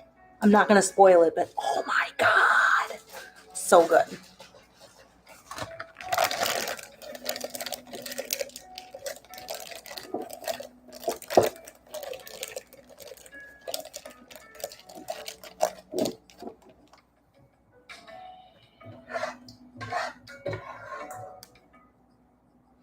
This is where I'm at in the pot, if you want to get an idea.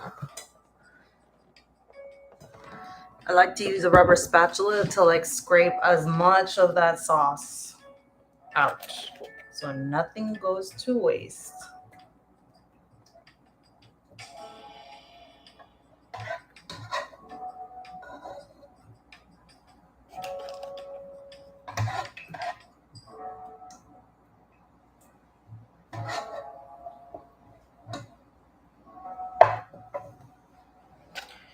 So here we go. Here's an example of, I have a very tiny bit left. So what I'm going to do is I'm going to take the first freezer baggie that I did, and I'm going to open it. I'm going to add that sauce into it because that was the one that had only 2 ladles of sauce in it. So I'm going to put that in that. Okay.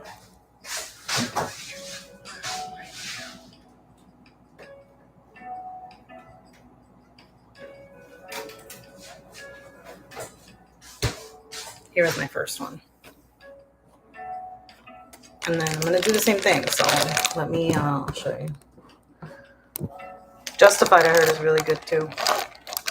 I'm not going to flatten this one just yet. I'm going to reopen this one.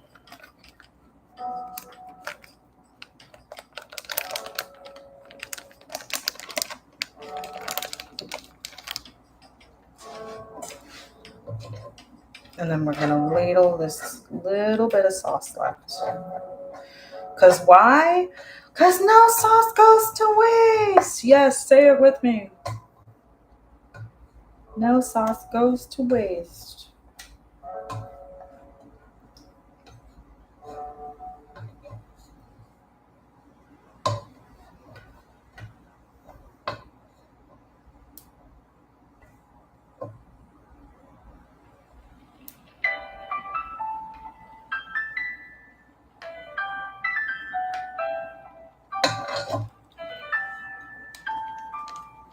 And then I'm even going to scrape the ladle because now the pot is pretty much empty.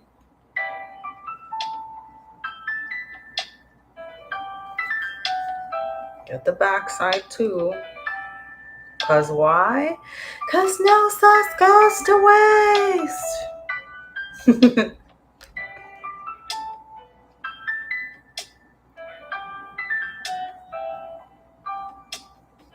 And these rubber spatulas are really great for that.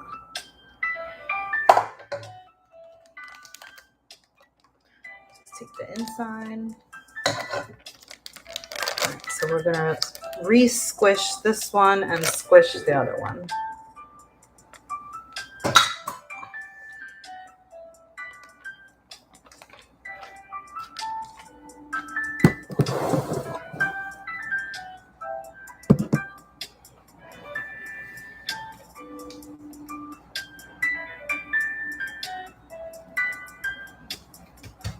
Yeah, this one she thick. She thick.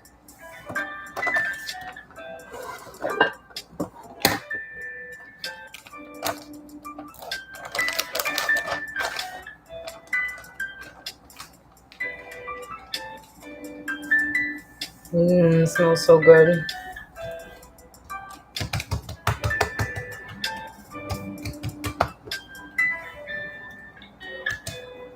There we go. I'll tell you how many that made. One, two, three, four, five.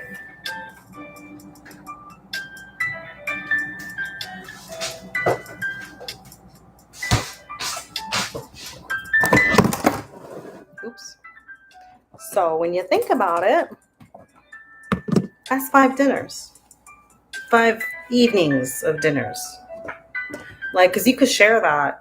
You could share one baggie of sauce with 2 people.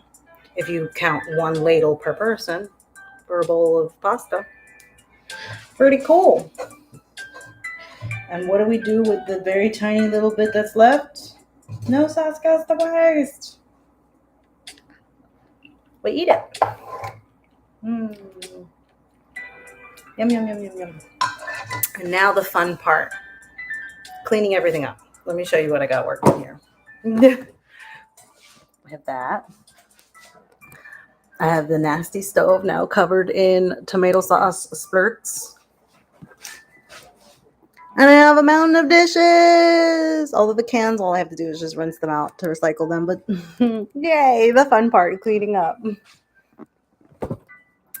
But that's it, you guys. If you decided to make pasta, now is the time to eat your pasta with your fresh sauce. I hope you enjoyed this tutorial. I'm not signing off, but I am just kind of ending the recipe. So if you're watching this on the playback, oh no, my laptop battery is going to die. 16%. I'll get the charger. If you're if you were just here for the recipe cooking, that's it. That's the end. I hope you enjoy making your sauce. Let me know how it turns out. Leave a comment, subscribe, ring the post notification bell, do the little clicky click, and thanks for watching this cooking stream. And from here on out, I'm just going to be doing dishes and chit-chatting with people in the chat. So yeah, it really wasn't that hard. You just got to get the ingredients and put it together and just be patient with the sauce. Don't burn your garlic. That's the hardest part. Don't burn your garlic. So yeah, thanks for watching. Well, catch you next time. Now we clean. That's not too bad. When I cook, the kitchen looks like a crime scene. That happens to me sometimes. Like when I make curry, because when I make Japanese curry, because I do a lot of things like in separate bowls. I use a lot of bowls because I like to prep all the ingredients. And so I separate them into bowls. And that way, when I do the cooking, kind of like a cooking show.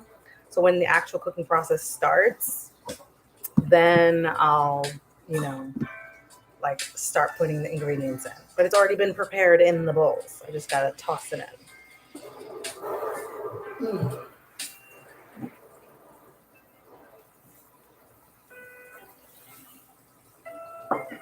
Oh, Justified. Oh, isn't it Timothy Oliphant is a law marshal in Kentucky chasing down crazy hillbilly? I don't know. I don't know that show. There's a little sauce left over. Cuz? No sauce, cuz. Wait. Waiting for the water to get hot.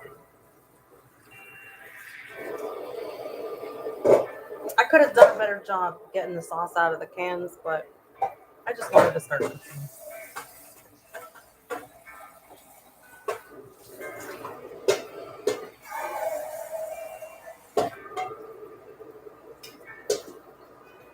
But yeah, this is super easy. Like, and if you don't want to watch my tutorial on it, go watch Gianni's. I put the link in the description. I owe him all. I owe the rest of the credit is all to him. That's all Gianni. Really good recipe, and he's super freaking Italian. I love it. His accent is amazing.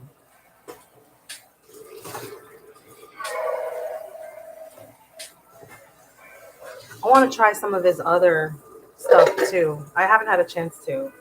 The thing I've like been kind of working on mastering is this tomato sauce.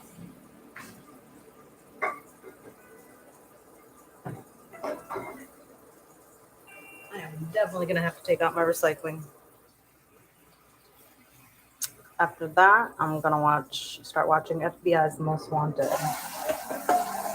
I need to finish Criminal Minds. I never finished Criminal Minds because I had to stop watching it when the pandemic started because it was too negative. And it would like invade my nightmares, but I didn't mind because it was fun and I knew it wasn't real. Um, but because of the pandemic, I've needed to stay away from negativity. I've mentioned it to you guys before in the past. I've mentioned it to you guys before in the past. Um,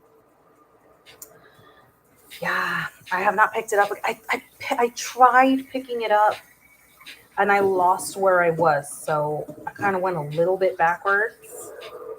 But I'm just really in the mood for happy stuff right now.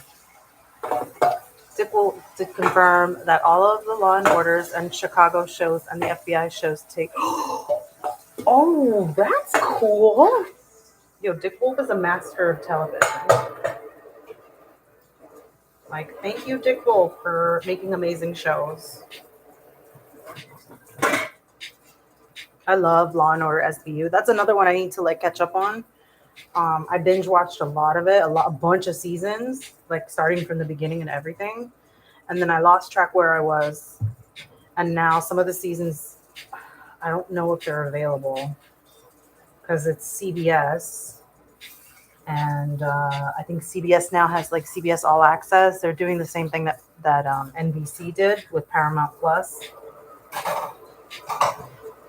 So I don't know if all the seasons are available on Hulu anymore. I think they're only doing like the last, I don't know, 3 or 4 seasons, or maybe just the current season.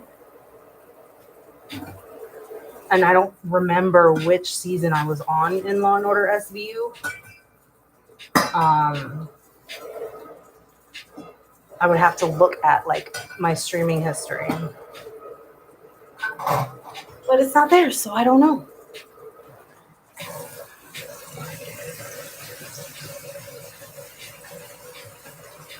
I definitely know it was before Olivia got promoted,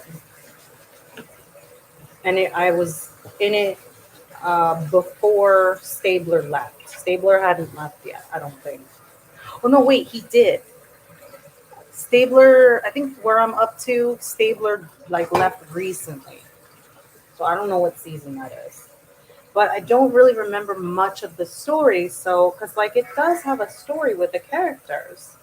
Like Olivia ends up adopting a son and everything. So, like, that's a whole storyline. The most memorable story arc I remember is when Olivia goes undercover for an eco terrorist group or in an eco terrorism group, and that was like super exciting. And then she gets PTSD from having to fight someone off who tries to kill her.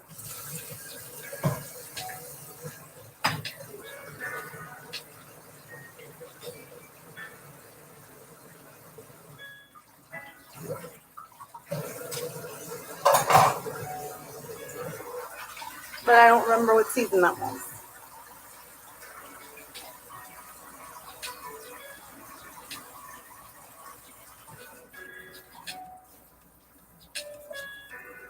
Note to self: next time, don't cook with a white shirt.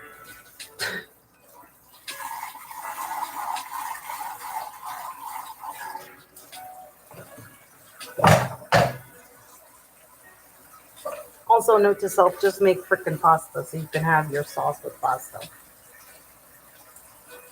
I should have made pasta. I don't know. Part of me was like, maybe you know, what, maybe I'll order some sushi. I don't know. It's my day off. I've been in a like treat yourself mood, but I don't want to be spending too much money.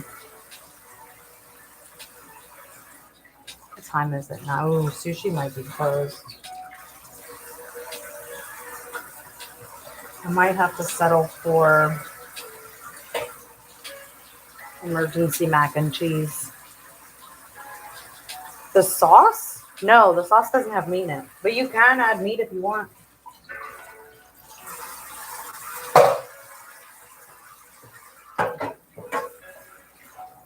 In which case, then I would recommend eating it sooner rather than later in your freezer if it has meat in it.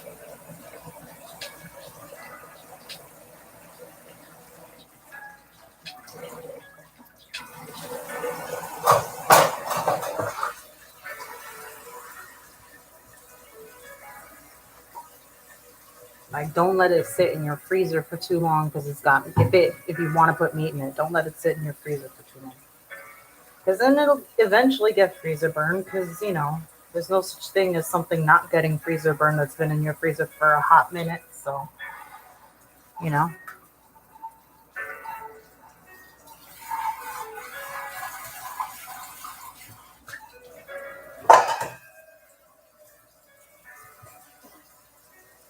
is that it?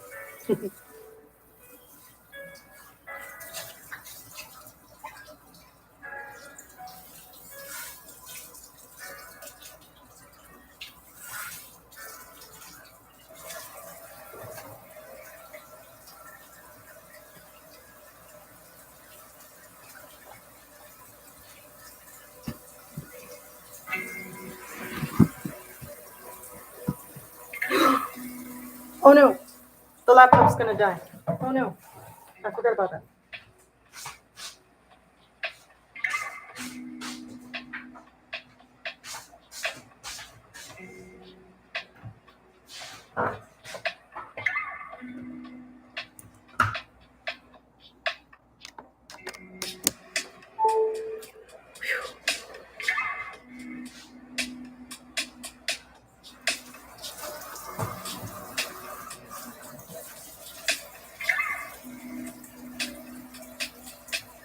That's the thing. Tomato sauce gets really messy, especially when it's cooking because it spurts out if you don't have a lid.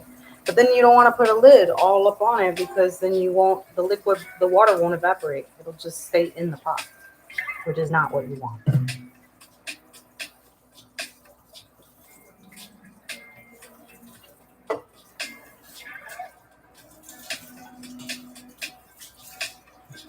You can also jar it, but jarring is like, putting it in mason jars. That's a whole process. You gotta like sterilize your jars, and you gotta like do this whole thing. I'm just like, nope. And then you gotta like put it, I think, again in like hot water to get the air tight. I'm just like, nope, ain't nobody got time for that. I would rather just do Ziploc baggies and call it a day. freezer safe.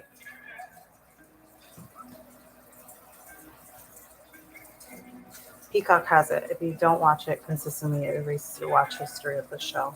Oh. But I don't have Peacock. I only have Paramount and Disney and Netflix and Hulu. I'm like, that's enough. I'm not paying for another subscription service.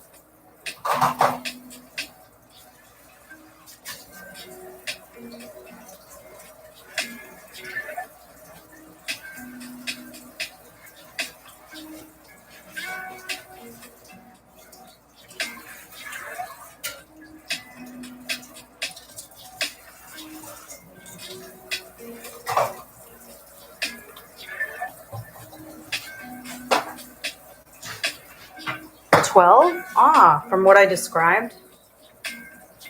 The eco-terrorism thing, was that season 12? Because if it is, then I'm past season 12.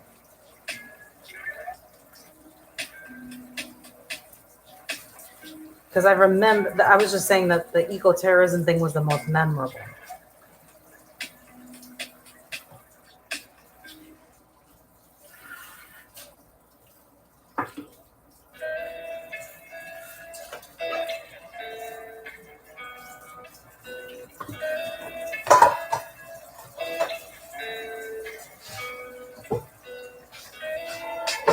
Okay, last thing before I have to wash the stove.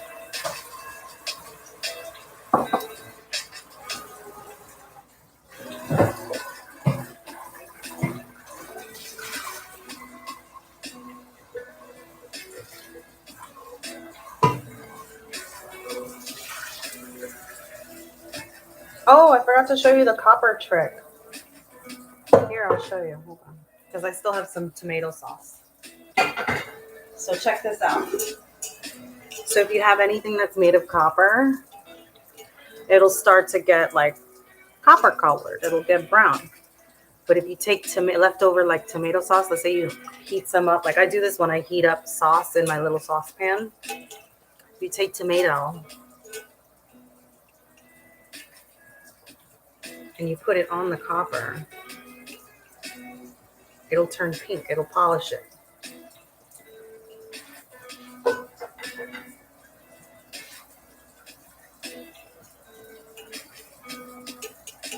And you let it sit.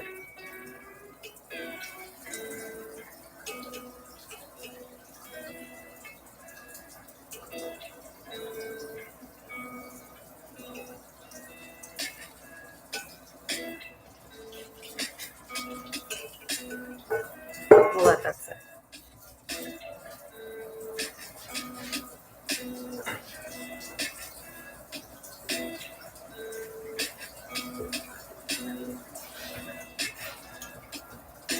Some Marzano sauce. I'm here. Oh, hey, RK Mugen.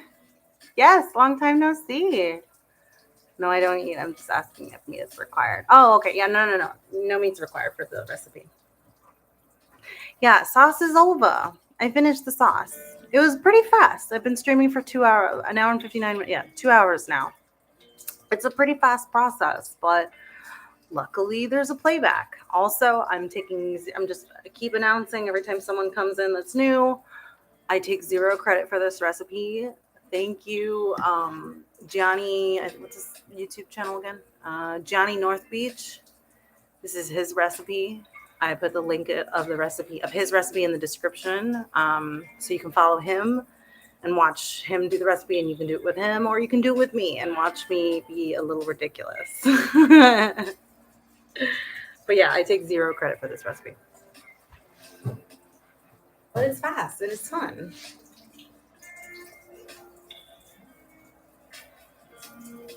It's starting to work. So because I didn't have like pure tomato on here, it's not working all the way. But the chunks where there are chunks of tomatoes, it's working. It starts to turn pink. I don't know if you guys can see it in this light. Okay, there's a good example Where is it? That little spot, you see how it's pale? That's not a chunk of tomato. That's the copper turning pink. Here too.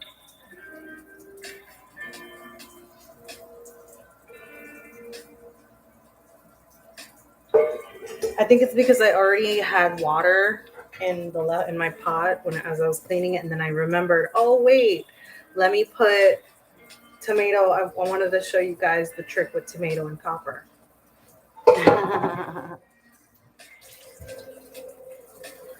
Johnny, I saved that video 2 years ago. He's in my town. Oh, yeah, San Francisco. That's also why I'm late Pacific time zone. I know. I figured. Adam also was just getting out of work too earlier. I know. I didn't want to do it too late because now it's 9:30. I started this stream at 7:30 because I was a little late, of course, because there's always something that happens. But it's a fast recipe. So now I just decided to just keep streaming while I do dishes and chit chat with you guys. And then I actually have to make dinner because I'm an idiot and I didn't make pasta while I was making the sauce. I should have just freaking made pasta. I thought about, maybe I'll finish early enough and then I'll, eat something else. But now I'm too tired to cook anything else. And it's that or it's takeout. And then I'm do I want to spend the money for takeout? No, not really. I don't want to spend money on takeout. So I'm going to make my emergency mac and cheese. Because I'm a dum-dum. Olivia got the son after season 12. Okay. Yeah, exactly. No, when Olivia got her son is not the same time that she went undercover with the eco-terrorists. Two different times. I haven't tried any of his other recipes. I was saying that earlier, Arkinugan. I want to try some of his other recipes. But this Marzano sauce is one that I specifically was looking for, and then I found his channel because it was the closest thing to what my mom's friend's family does. Unfortunately, I don't communicate with them anymore, so it's not I can ask them for the recipe. But I'm familiar with it, and so when I saw, because a lot of people don't put sugar in their sauce, but when I saw him put sugar, I was like, oh hell yeah, this is my man. Thank you, Johnny. Because my mom's friend's family, they put sugar. And it makes a difference. I don't like it too acidic. I like it, with the sugar in it.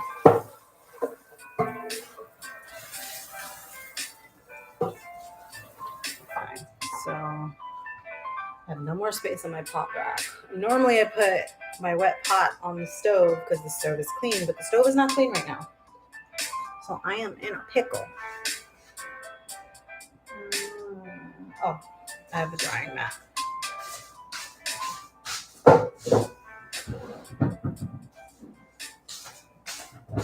You guys know about these? These are great. These are dish drying mats. So if you don't have space to have a permanent dish rack near your sink, this is meant for dishes. And you can wash it and it's thick, so it absorbs the water really well. And it's reversible, and they come in different patterns and colors. Let me see if I can. This one is called Kitchen Basics Dish Drying Mat. So if you have a small apartment and you don't have space for a rack, these are great instead of paper towels.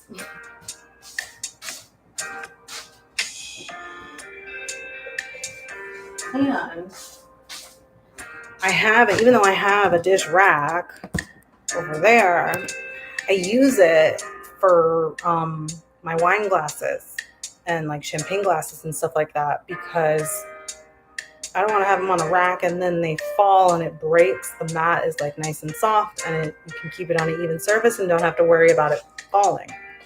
So let's see how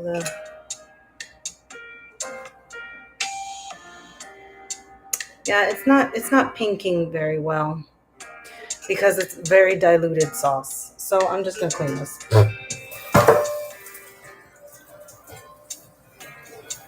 Experiment failed because it's not because I didn't put the sauce on in time. And you can see a little bit, like what I showed you earlier, but it's not significant. So I'm gonna go put this on the dish mat.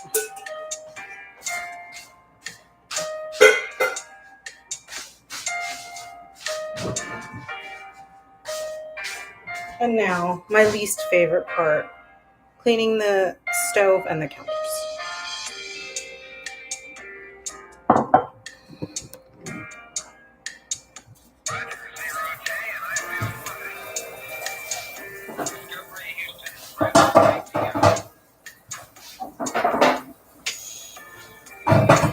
Salt dissolved in vinegar also works to restore. Oh, that's because of the acidity.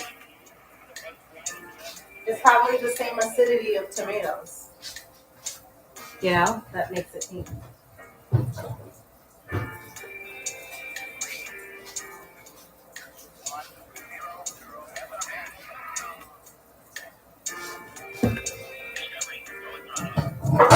Oops, sorry. Loud noise. Headphone noise.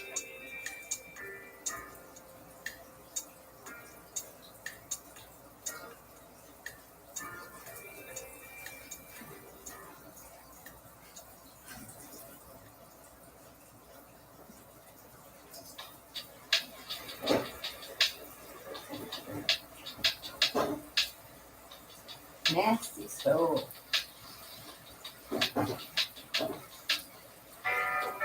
They're covered in tomatoes.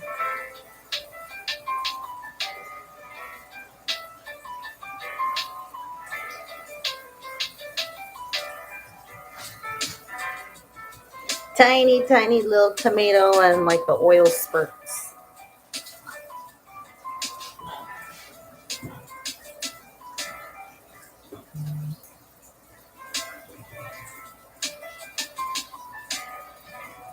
What should I do, you guys? Should I order takeout or should I make emergency mac and cheese? What do you think?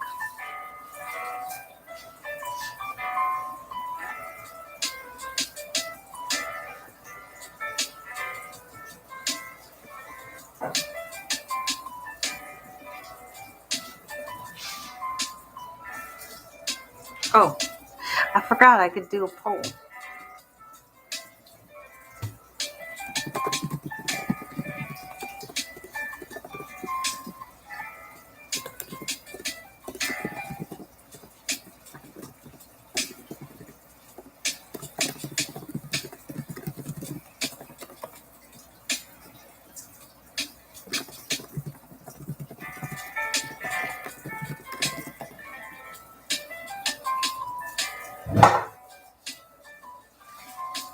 You already made the sauce. I think it's better to just boil. Okay, but I put that as an option in the poll. Because I think that there's 7 months left in the year. That's a little far out. That sounds long. It feels like time has gone very slow. So I'm not surprised. Just because of COVID and everything.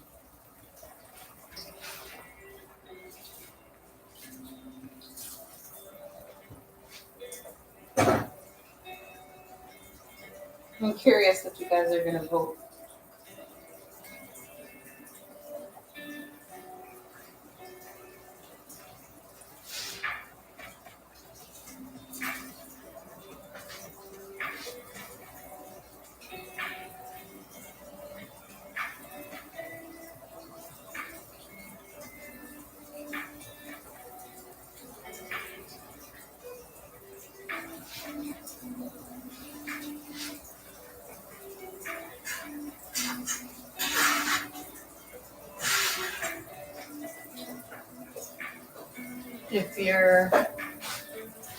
If you're making spaghetti, I'd be sacrilegious to do this, but break the strength and have to cook fast. No.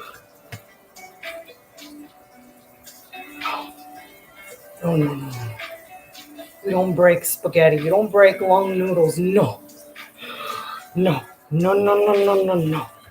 Very sacrilege. No. No. No, no, no, no, no. Oh my God. You know, I legit, if I had a boyfriend that cooked me pasta and I watched him cook the pasta and he broke the spaghetti in half, I would have a heart attack and I would consider breaking up with him. I know it's super shallow, but if you didn't listen to my feedback and say of me being like, absolutely not, do not break the pasta, if you didn't listen, I might break up with him. Because I'm like, what other shortcuts are you doing? Why? What other sacrilege, not shortcuts, what other sacrilege things are you doing? Breaking pasta. How dare you?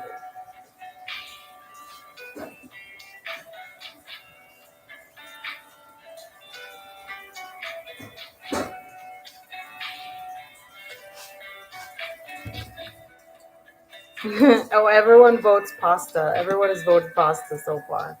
That's so funny. I'm not going to end the poll yet. I'm going to keep it up. Because I'm still cleaning, so I might as well just keep it up.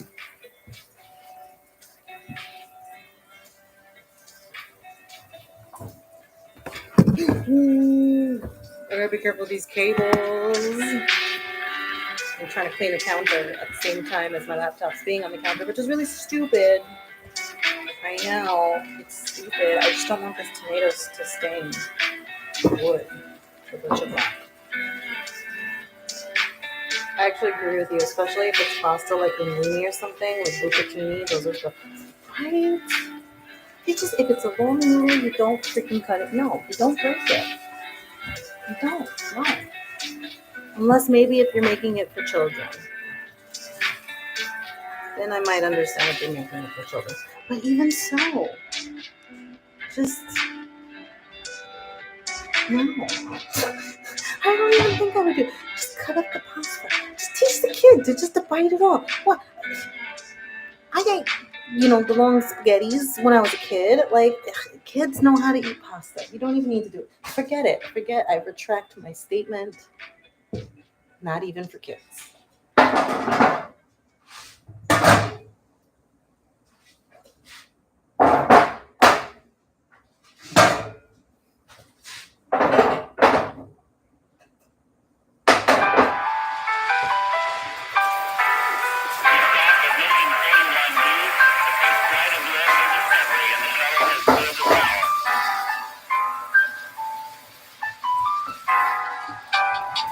Give me a second.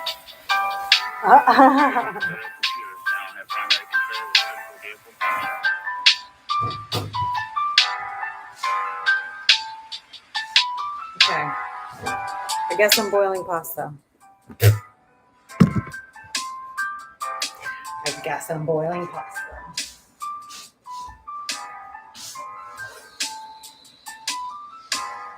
What do I have?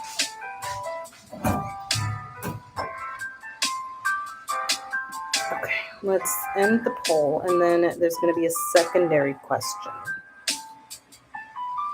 We've got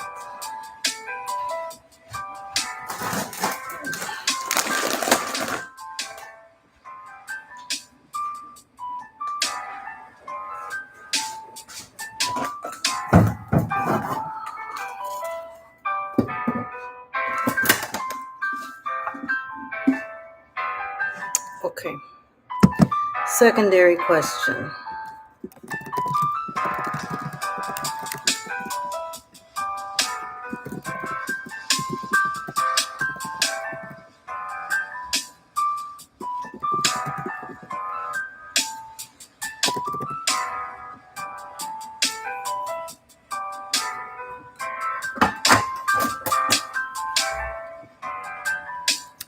Thin linguine or penne di gatta?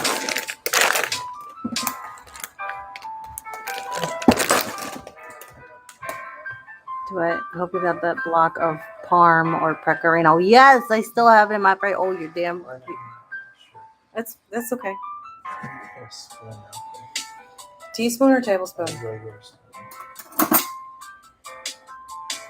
I mean, it's okay if you're not wearing a shirt. Oh no, I just said yes. Yes, I still do have that giant block of cheese. So you're damn skippy. I am going to be. Well, I need you guys to tell me which pasta because it depends on the pot that I use. I have a larger pot or I have a smaller pot. Yeah. Um,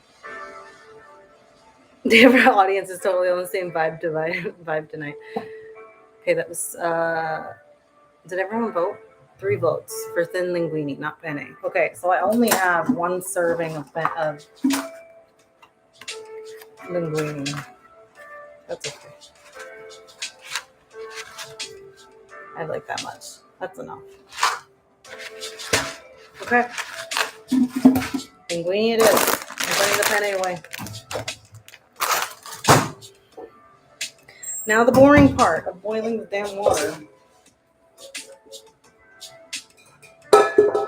Switching it to the bigger pot. But yes, audience, you guys are totally, absolutely on the same vibe tonight. Wait, what is there something I don't know about with breaking pasta noodles?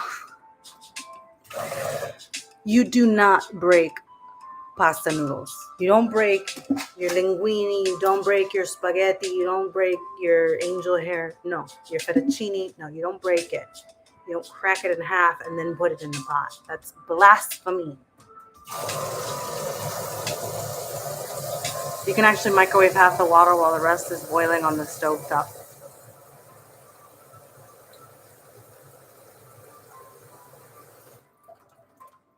No, does that work?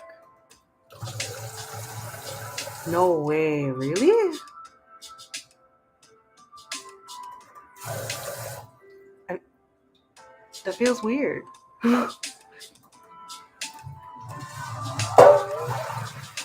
Really?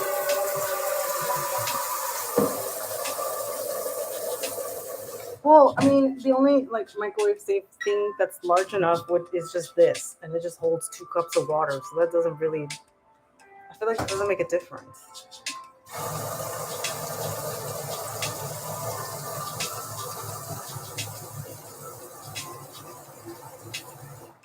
me see something.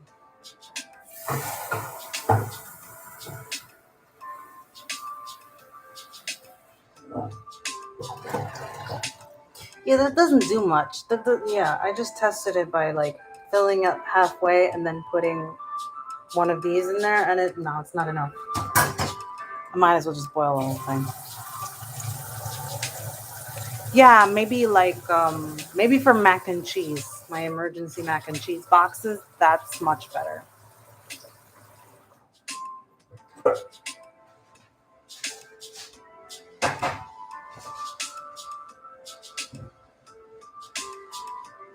So here's like another thing that like I didn't know was a thing is that some Italians don't salt their pasta water. Other Italians salt it.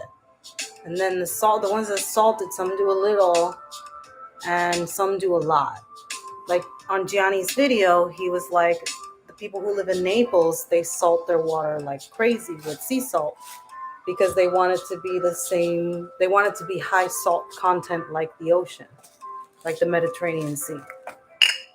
So that's what I do.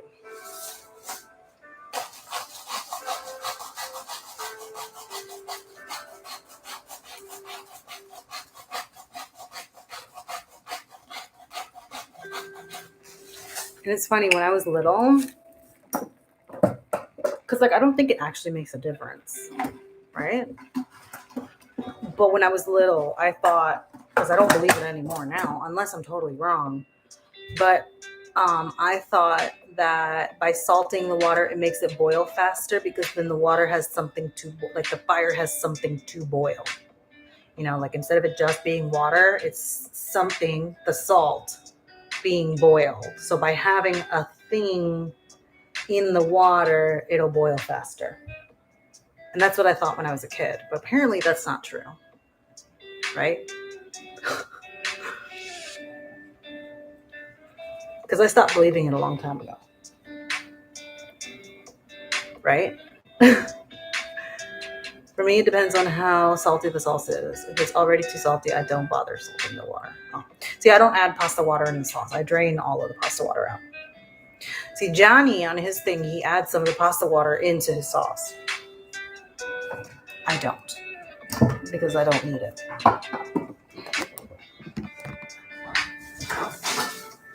I'm gonna move over here, you guys, while I wait for this water to boil.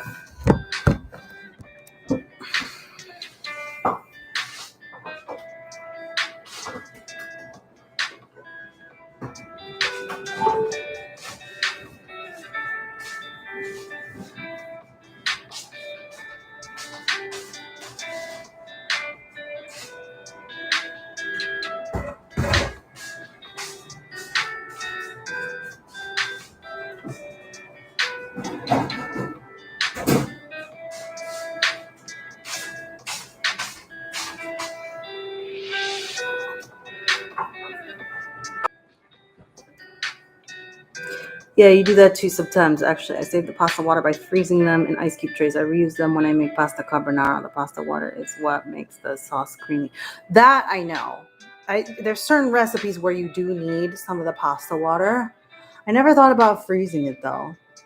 I don't need it like that. I would just do it, each time I make pasta. I don't salting the noodles water. Oh, you don't salt the noodle water? Interesting. Yeah, it's also because from what I understand, by salting the water, it makes the pasta not stick together. That I think is actually true. Not the part about whatchamacallit. Sorry, I'm getting tired. The part about it boiling faster.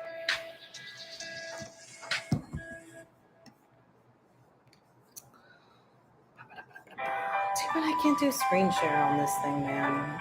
It'd be fun to play a game or something.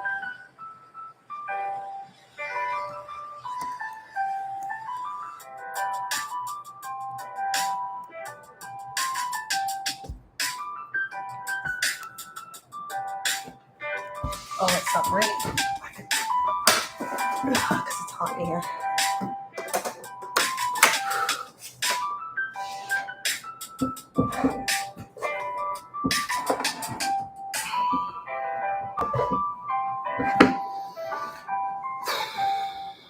I'm tired, you guys. Let's check social medias. Why don't we? I'm gonna pop out the chat.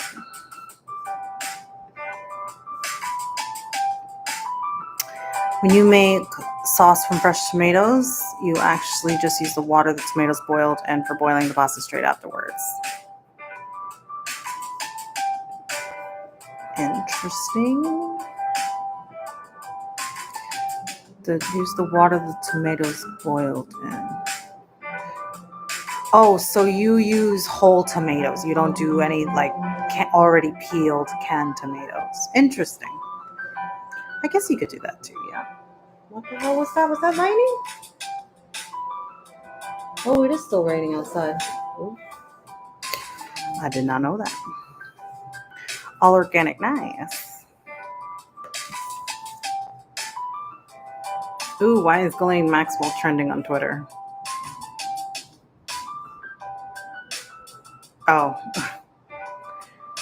Oh, people are like, I don't care about Johnny Depp and Amber Heard trial because Ghislaine Maxwell is still, her customers are still out there, aka pedophiles. Ghislaine Maxwell raped and trafficked children, but y'all are acting like Amber Heard is the worst woman in the world. You're living in hell. That's true. That's facts. That's absolutely facts.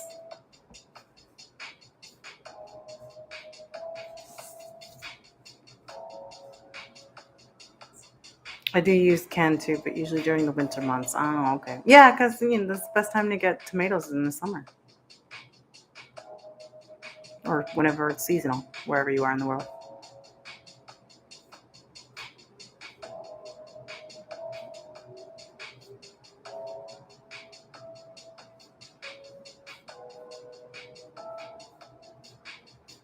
Yeah, Twitter's like filled with Johnny Depp, he won.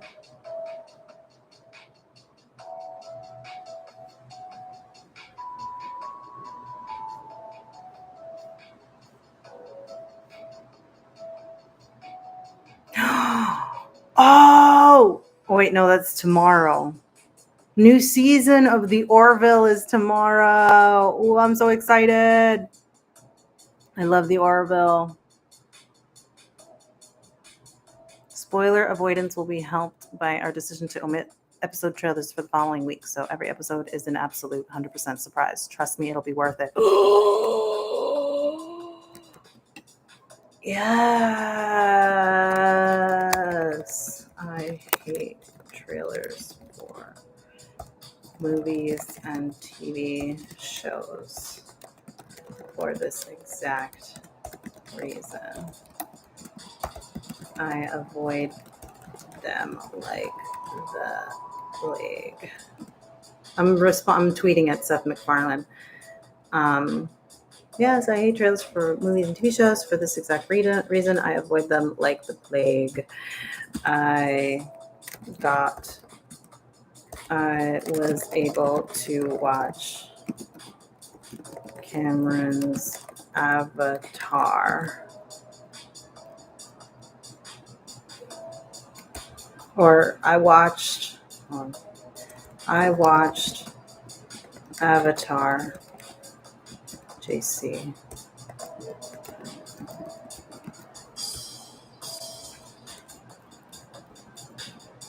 JC Avatar. JC is James Cameron's Avatar without watching a single trailer teaser and didn't read any articles or look at pictures beyond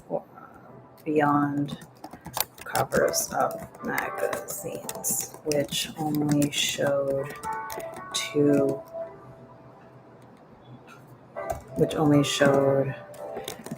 blue. Wow, the lightning is not playing tonight. Which only showed two blue creature covers of magazines, which I averted my eyes to. It was amazing. Okay, I got to shorten this. Your eyeglasses are like mirrored OBS. Oh, can you see? Can you see what I'm typing? That's so funny.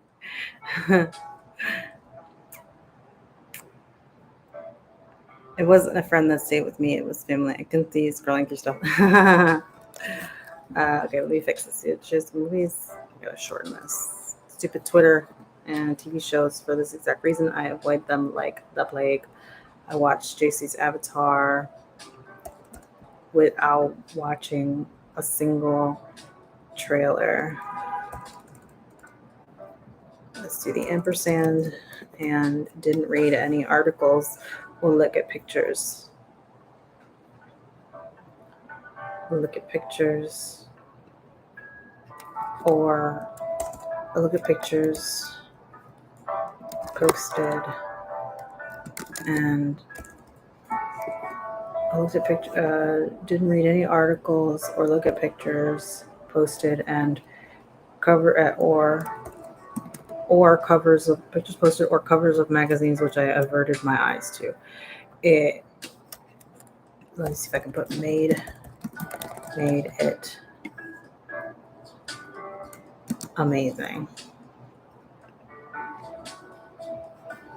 Let's do 10 times more, 10 times plus, 10 times more amazing. It made it amazing. I think. No, I can't write. I think. Stupid count.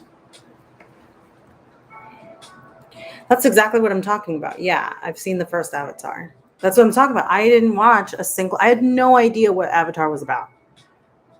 Oh, I should put that instead. I had no idea. Nope. Let's do it. Let's do one of two. Yes, I hate trailers for movies and TV shows for this exact reason. I wouldn't like the Blake. I watched JC's Avatar without watching a single trailer and didn't read any articles or look at pictures or covers of magazines, which I averted my eyes to. One of two. Let's continue that thought.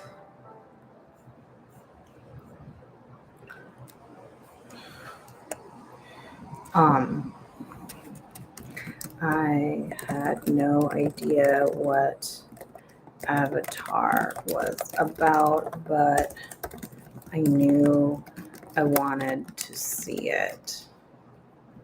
So I went in totally blind to the film, and it was an absolutely incredible experience. And I have carried this tradition with me with other films. I'm gonna put Marvel especially, and TV shows. Love you at the Orville.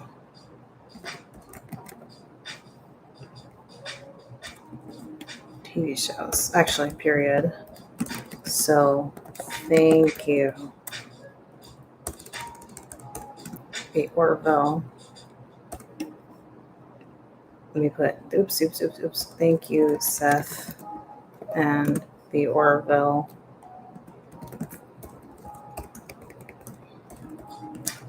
for making it easy for me to stay spoiler free. I wish it would rain here again. It's like winter and spring. It's like winter and spring are endangered species here in California. Okay, I gotta shorten this. I knew I wanted to see it, so I went in totally blind to the film. Okay, ampersand. And it was an absolutely incredible experience, ampersand. And I have carried this tradition with me to other films, Marvel especially, and ampersand TV shows. So thank you, Seth and the Orville, for making it easy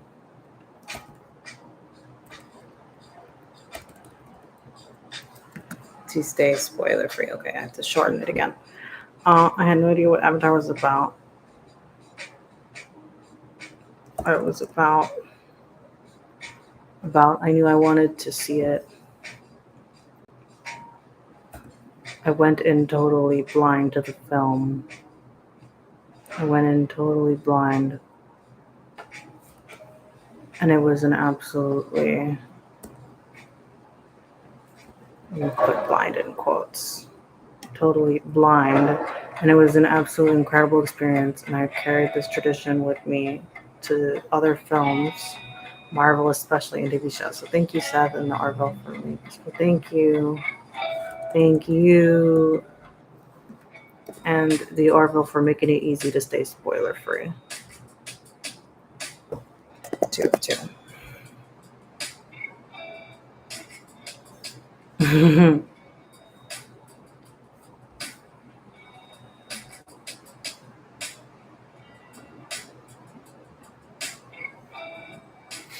Yes!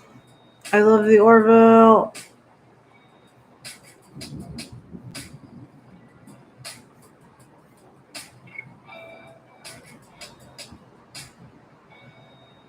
Come hang with the entire crew in the Orville New Horizons. Wait, is he doing a live stream then? I'm confused.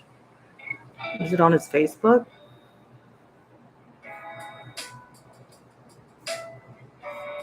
No. Okay. Oh, maybe. What? There was a shooting today? What?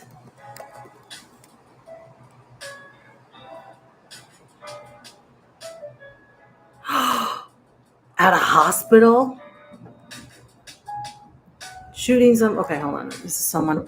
Shootings unfolding simultaneously right now. This was 2 hours ago in America at a hospital in Tulsa, Oklahoma, a Walmart in Pittston, Pennsylvania, and a high school in LA. What? Police have confirmed that the victim shot at Grant High School in Valley Glen was a student. Shooting reported near Pittston Township Walmart.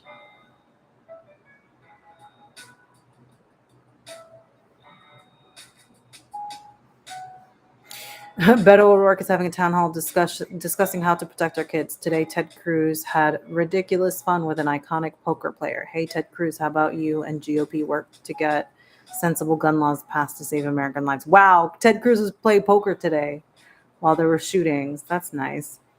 Also in Rialto, California, where students from a local elementary school were at a school field trip. Shooting in North Rialto, at least one gunshot. Dang, that was lightning. Whew. At least one gunshot victim. Location, Ferguson Park.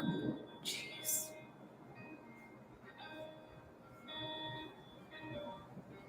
I can't anymore.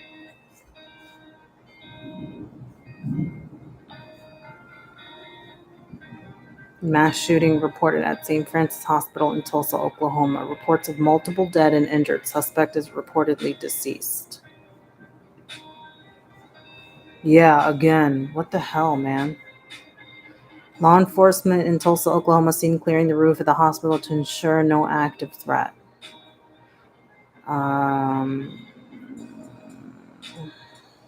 3 dead, 1 shooter dead, PD clearing the building. Injured victims taken to a different hospital.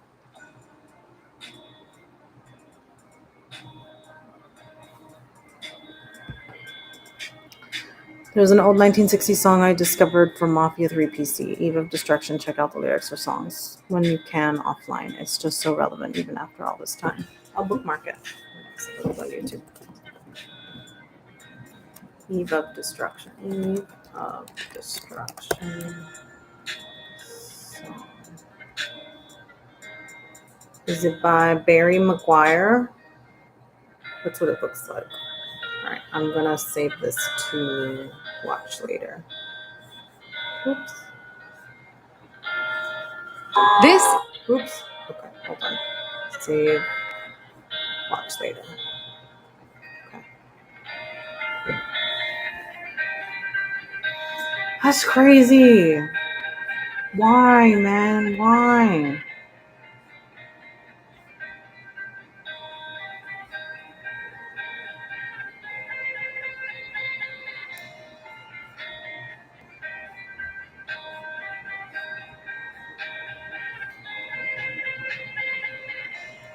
Elon Musk told SpaceX and Tesla employees that they were required to spend a minimum of 40 hours in the office per week. Those who did not do so would be fired, he wrote in a memo.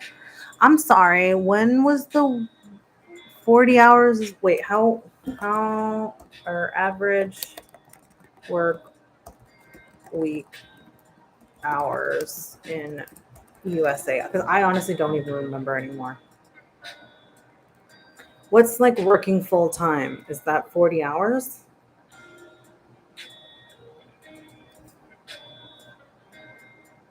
Because like 30 to 20 to 30 is like part time. 20 something is like part time, right? Is a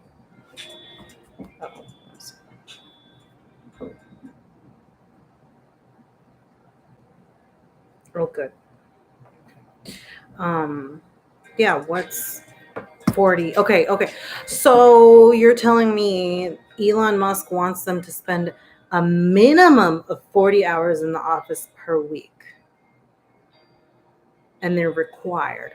So that means that those employees are working much longer hours. More than 40. That's crazy. I'll be right back. I'm going to check the water. Oh, yeah. She boiling.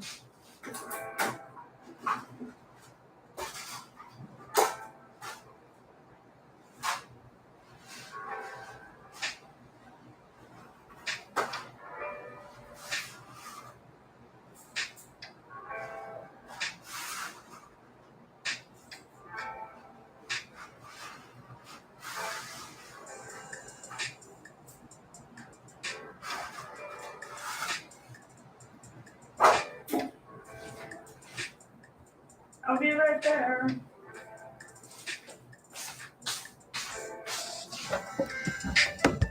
Here, so you guys can see me. Salary, so we have to work 45. Okay, yeah, I mean, that's a little bit understandable. I know my cousin, she works like stupid hours, she probably works more like 60, close to 60, 70 hours, like crazy. And she's salary, and I'm like, people don't understand that just because you have salary doesn't mean you should be working like stupid hours, because that decreases the value of your hourly wage if you were to divide your salary into like hourly increments. I hope you guys can hear me too. Let me know if you can hear me. Can you guys hear me from all the way back there? Let me know.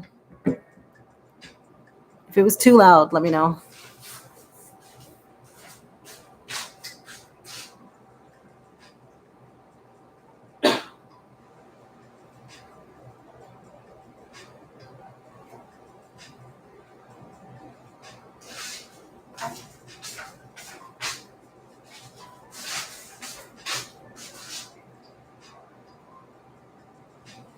Can you hear me?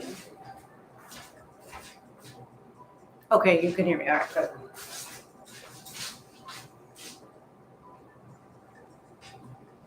See, the trick is when you have a pot that is too short for long pasta, you flay it out and then you twirl it in. Because once it gets soft, it'll bend and start to twirl. You don't break it and you don't force it.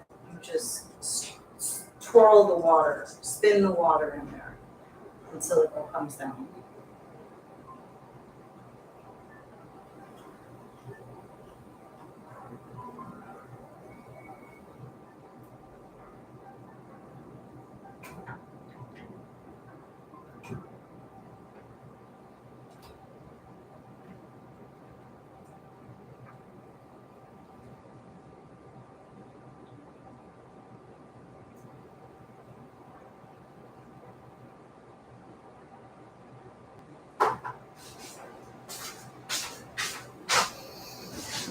Okay, you could hear.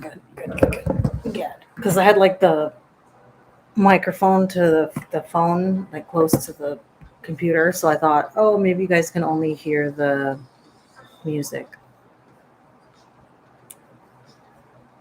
What else happened today?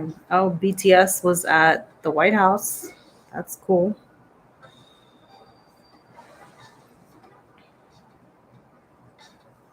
Real Housewives of Dubai is a thing now. That's a trick I was taught to, but I figured out another trick. I just use the inner fold of the pot's lid to guide the strands in at the same time. Oh, interesting. But ultimately, I still have to twirl them like, yeah, I just twirl it.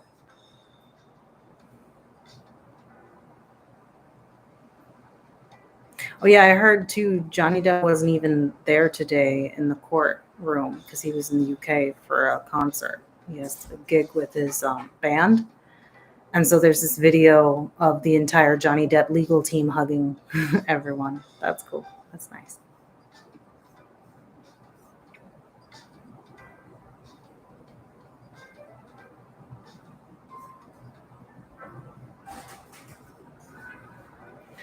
Bill Cosby pounced on teen in Playboy Mansion. What? Oh, 1975. Yeah, that seems likely. Oh no. Pernambuco, Brazil caused heavy rainfall in the state of Pernambuco, Brazil caused flooding and landslides, destroying homes and displacing families. World Central Kitchen arrived quickly, activating local restaurants to prepare meals for people in need. We've served 2,000 meals so far and are just getting started. I want to see his documentary. You guys, there's this documentary on Disney Plus following Chef Jose Andres. He is the founder or co-founder of World Central Kitchen, and they're the organization that has been amazing. They've been around since they started in Haiti, but I discovered them during the crisis in Puerto Rico after those triple hurricanes. They were in Puerto Rico. They were in all of those Caribbean islands that got destroyed by Hurricane Maria and the other hurricanes that hit that season, because it was multiple, like back to back. And I discovered him. Someone covered him on the news, and I was like, "Oh, what's this organization?" And then I started to like follow him on Instagram and follow him personally, and then follow the World Central Kitchen Twitter account and Instagram page. And I'm like, wow, these dudes get there real fast, and they don't play around. They really do, like, they will find a kitchen, they will cook meals, they will make it, they will try their best to make it like to the cuisine of the country that they're in, so that it feels like familiar and like comfort food. And so it's not like something unusual that they just are not going to eat, that the children won't eat. Like, for instance, I know for the Ukraine crisis and the war, he went and they made lots of like borscht. I think it's borscht soups, like a type of soup that is traditional to Ukrainian culture. And they went out of the way and like they made it for them because it was something that they could, fit like certain categories, that is easy to make. It's within their cuisine. It's healthy. It's got vegetables. I think they added chicken to it or some meat or something, like carbohydrates. Like, they're able to make it healthy. And it's a warm meal because in the time when the war started, it was wintertime. So, yeah. He has a documentary now on Disney Plus that I'm dying to watch. But I'm following them on Twitter, and apparently they're in Brazil now for this really bad landslide and flooding. Damn. Wow. And this looks like a very rural area, so it's probably very poor. They probably rely heavily on their land, like for farming and their crops and stuff for food. Wow. Chef Andres, he's the one who I learned to make paella from. Ooh. Yum. I'm reminded of that time when Jamie Oliver tried to make kids eat healthy organic food instead of the typical junk the school systems gives them failure. Look, I know a lot of people crap on Jamie Oliver, but I do like that he really tried hard to change the school food. The problem is fighting such a huge system. But I think his fight was noble. And I think people should still be pursuing that fight for healthy school food. Healthy pizzas, healthy, mac and cheese, because the stuff that they're eating is garbage. It's got so many chemicals in it and stuff, so many preservatives. They don't cook. They don't freaking cook in school kitchens. They've got huge kitchens. They don't freaking cook. I think if they just cooked for them, that would be an improvement. And just get some good recipes that the kids like.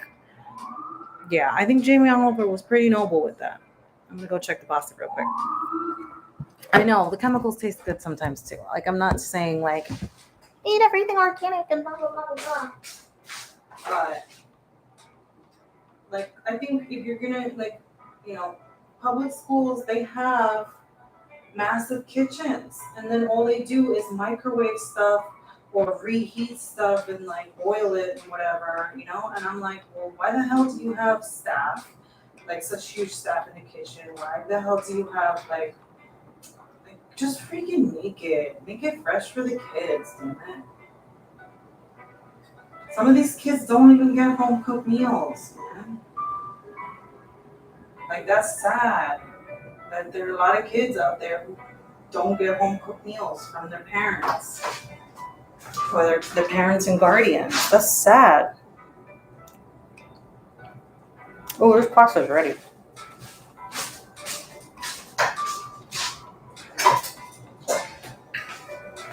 Fun trick. Bought one of these at an Asian supermarket. This is what I use to drain all my pasta noodles and stuff like that, because it's meant for ramen noodles. Like, I got this at H Mart, the Korean grocery store. Works perfect for like any pasta. Oh, I need to.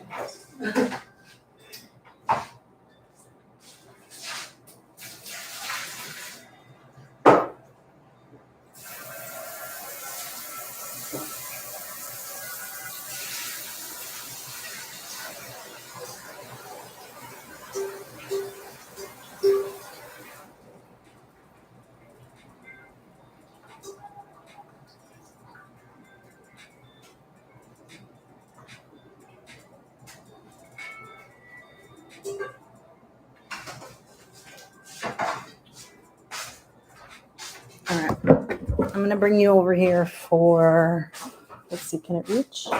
Oh, it can reach. Can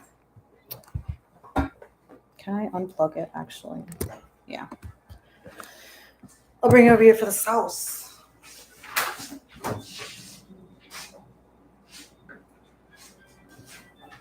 So it's not frozen all the way, but here we go. I'm gonna use our fresh sauce that I made.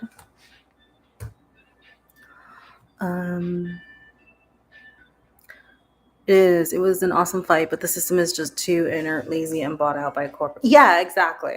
I found a big ass plant on macaroni one time and a piece of peanut chicken. Ew, gross. In school? Blech. Yeah, you definitely have COVID. Didn't take a test, but take vitamin D, dude, and see if you qualify for monoclonal antibodies.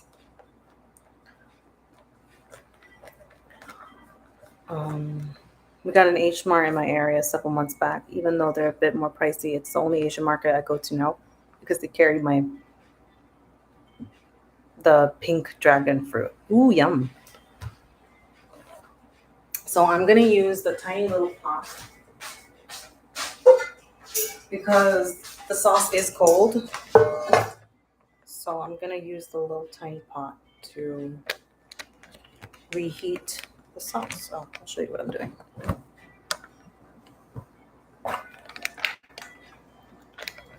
And then I'm gonna use a lid because shut up, sirens, man.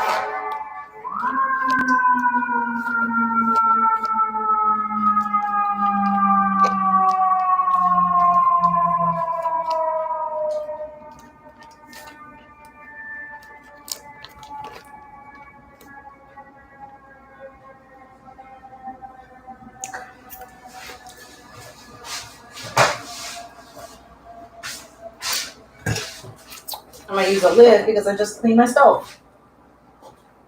And it's not gonna take long to heat anyway because it's not frozen. I like H Mart. I recommend they make really good seafood pancakes if you like seafood pancakes in the frozen section. The shrimp shumai is really good price because usually restaurants, like at least out here, they'll charge you $5 to $6, sometimes $7, for 4 to 6 pieces like of shrimp shumai, which is like the really tiny shrimp dumplings that looks like tiny little like barrels. They're like literally like this big. They're tiny.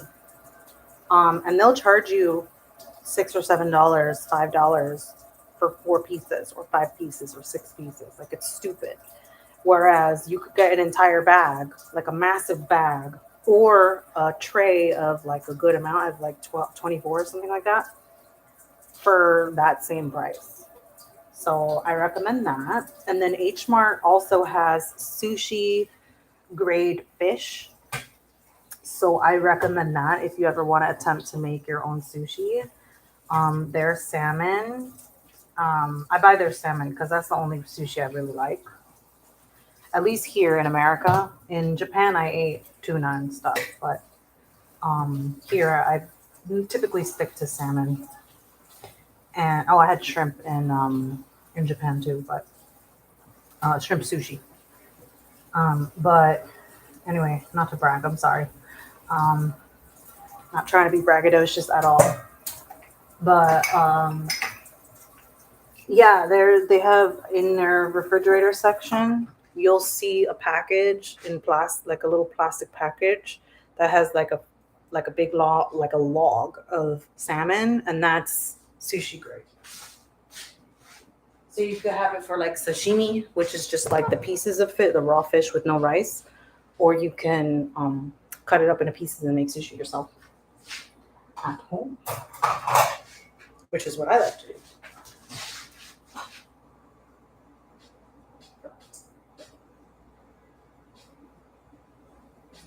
I'm not trying to like, it's still cold. Not trying to like cook this or anything. I'm literally just warming it up. Sorry, I missed some comments. You'll definitely take it. Yeah. Do you have a Schnucks in your area in New York? Let me see. SCHNUCKS.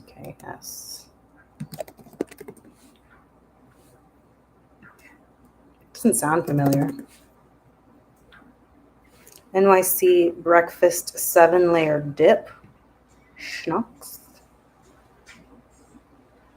Is that a restaurant?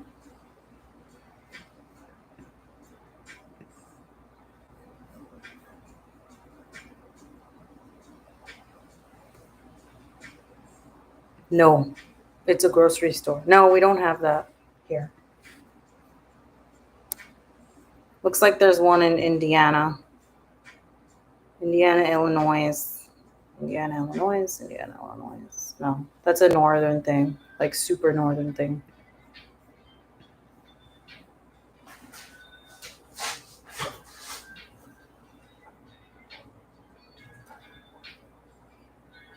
You want to stir the sauce when you're reheating it because you don't want it to burn. Because it will burn at the bottom. Now that it's fully cooked or when it's frozen, you know. Almost there. Just a little. No, actually, good enough. So now we're going to pour this fresh sauce on our pasta. I pour a little in the pot with the pasta so that it doesn't stick. And then I'll pour it in my bowl. I'll do a little olive oil too. Oh shoot, no, I just cleaned my stove and I spilled olive oil on the stove. No. No.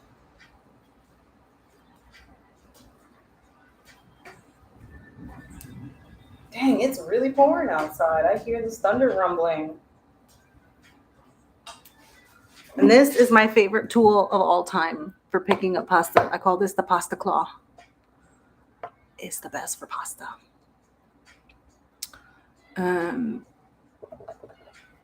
Even if not for sushi, their fish is also good if you want to make a Hawaiian poke bowl too. Oh, yes! Oh, that's a good idea. I should do a poke bowl. Looks like Schnucks' supermarket chain. Yeah.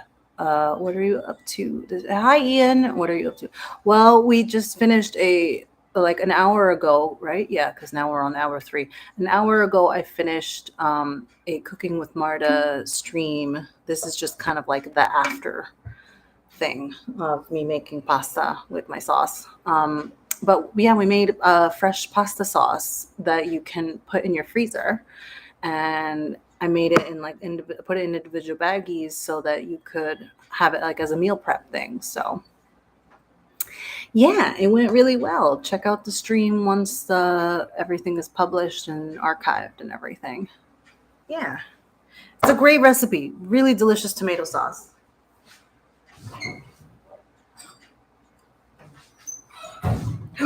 Time to take out the Parmesan.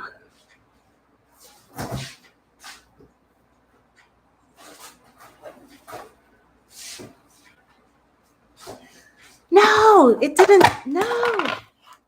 No, it didn't work. Damn it. Mike, okay, so I had it in the originally naked in the container. Then I asked my cousin who works at a hotel, and I said, "What do the chefs do?" And she was like, "They wrap it in plastic." I was like, "Okay, bet." So I wrapped it in plastic and then I put it in here, but maybe I shouldn't have put it in here because now there's little mold spots, which I have to cut off. Oh, why does this always happen to me? Why does my cheese always mold so fast? No.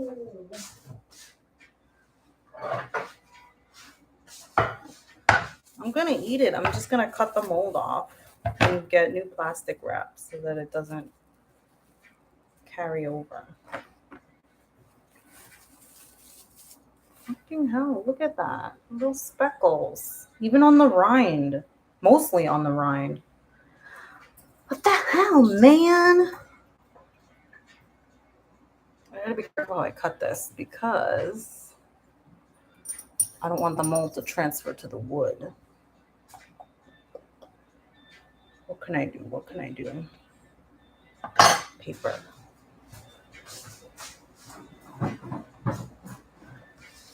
So I'm gonna use an old Cheerio box that I just put in the recycling today.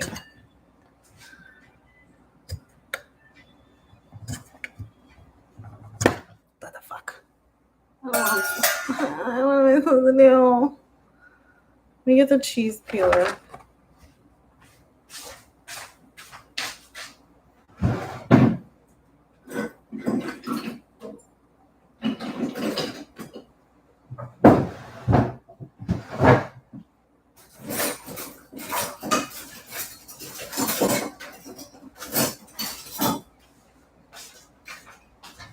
Okay, this is a cheese peeler, and then I'm gonna maybe use this.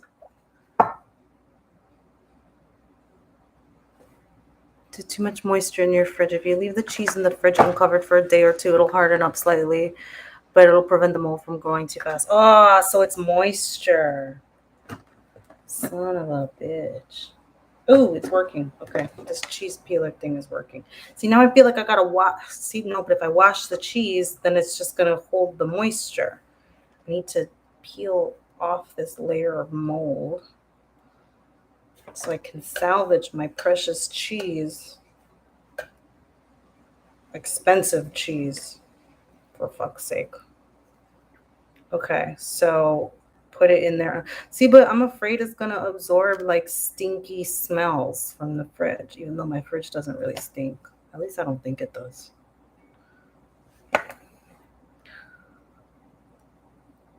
That's probably what it was. You're right, because if it's in a container and then it's in plastic wrap, that's a harbor. That's like a safe haven for moisture. I am not throwing out this cheese. I will do everything I can to salvage this cheese. I gotta watch my hands.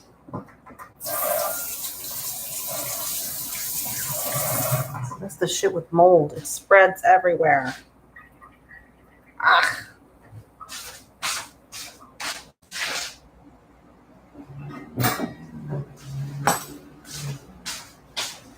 Clean napkin.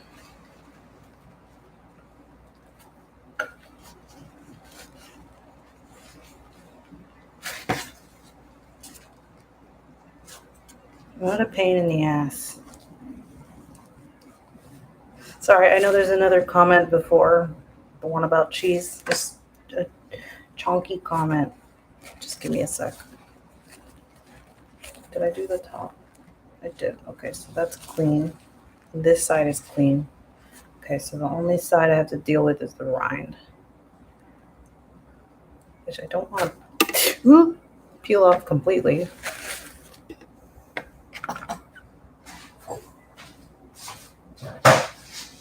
That's the thing about mold. Mold spread. All it needs is a tiny little spore, and it'll spread.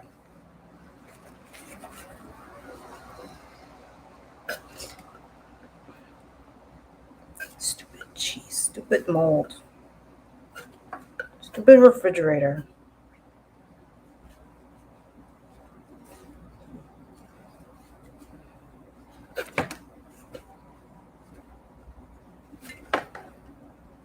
Good.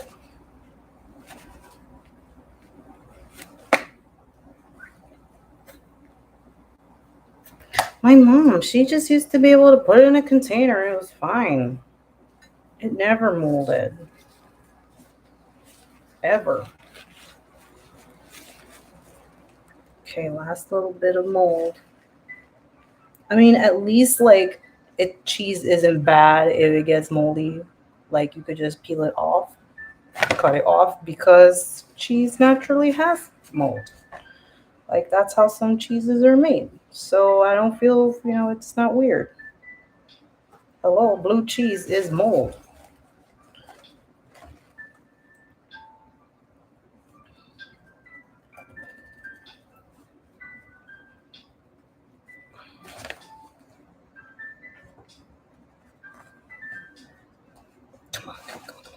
almost there.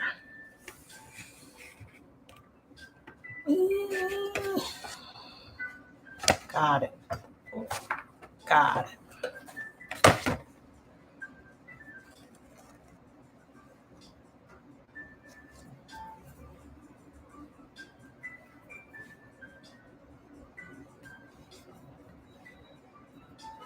See, part of me wants to wash the cheese. Maybe what I'll do is let me take another napkin.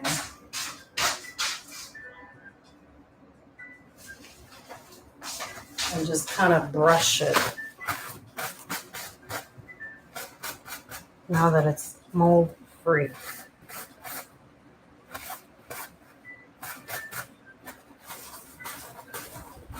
I wish I had those silica gel packs. That would help. Keep moisture away. Clean cheese. Clean cutting board. Oh no.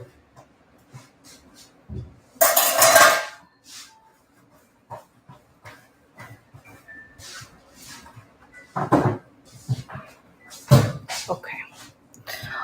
Did you also pick up basil? I never used to eat pasta with it until I saw Jenny's video. Now, whenever I go to Trader Joe's, that's the first thing I grab. So I have a basil plant. That little thing over there is the basil plant. Earlier in the video, I was plucking the leaves. And then I just kept it in the sauce because I like it in the sauce. But yeah, that's how I did it. Now, if it was a blue cheese like gorgonzola or a Stilton, that's safe mold. Yeah, but still, I wouldn't eat too much of that stuff, though. Yeah. All right, now I can freaking serve myself some damn pasta.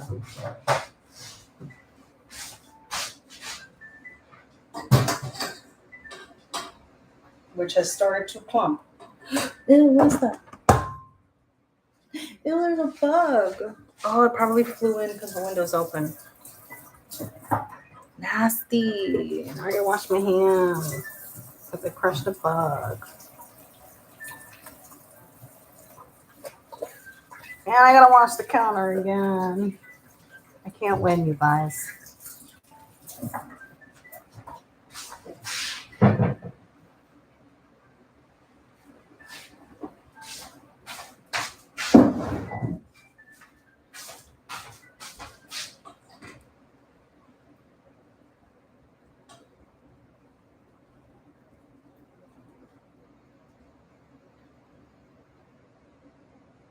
Yeah, I made way too much pasta. Whoops.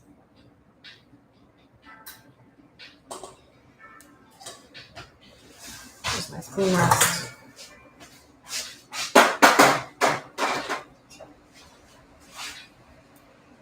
Fresh pasta sauce. Oh, you can't see anything I'm doing. Back, these headphones take a while to charge.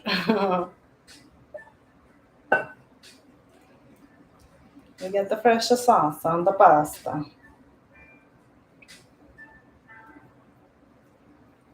A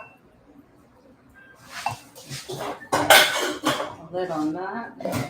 A lid on that. Right there. I need my cheese grater.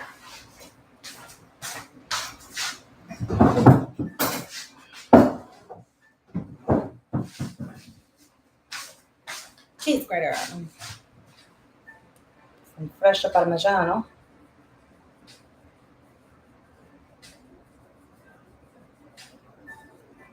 I like a lot of Parmesan when it's fresh, freshly grated. When it's the pre-made powder stuff, I don't really put a lot. I'm gonna leave this out, I guess. I don't fucking know what to do with the cheese now. Oh, lightning strike. Is it moist in here?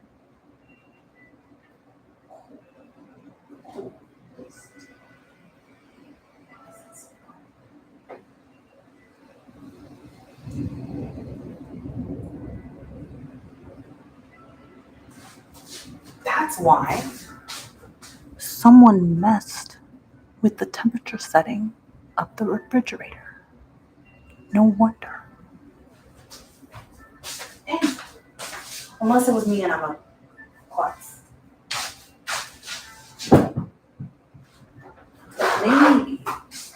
Maybe I'll do some aluminum foil because it's kind of breathable, you know.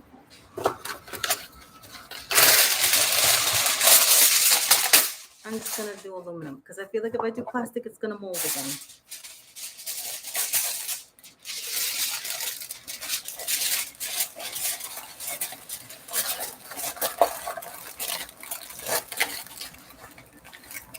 Cheese.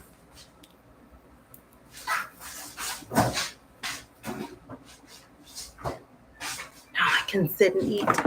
Yay!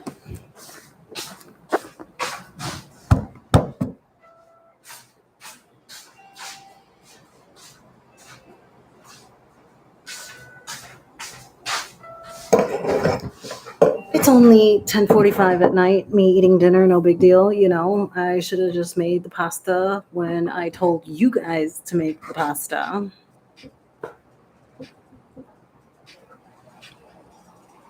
There you go. Hiyo. Looks good. If I was there, I'd help you eat the pasta.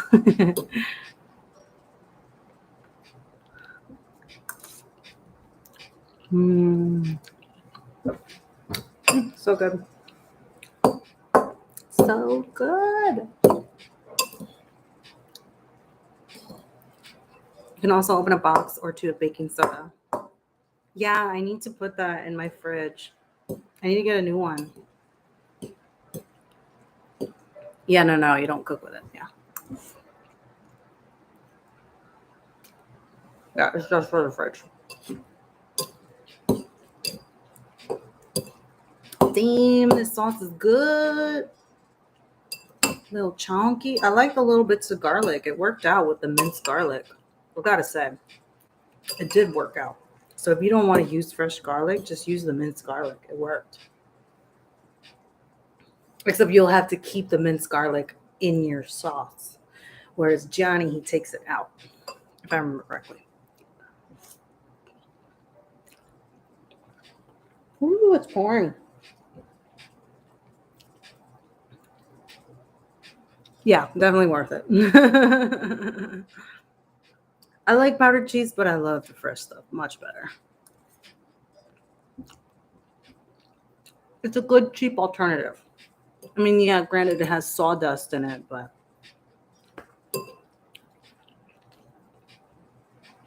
sometimes you just can't afford the real stuff.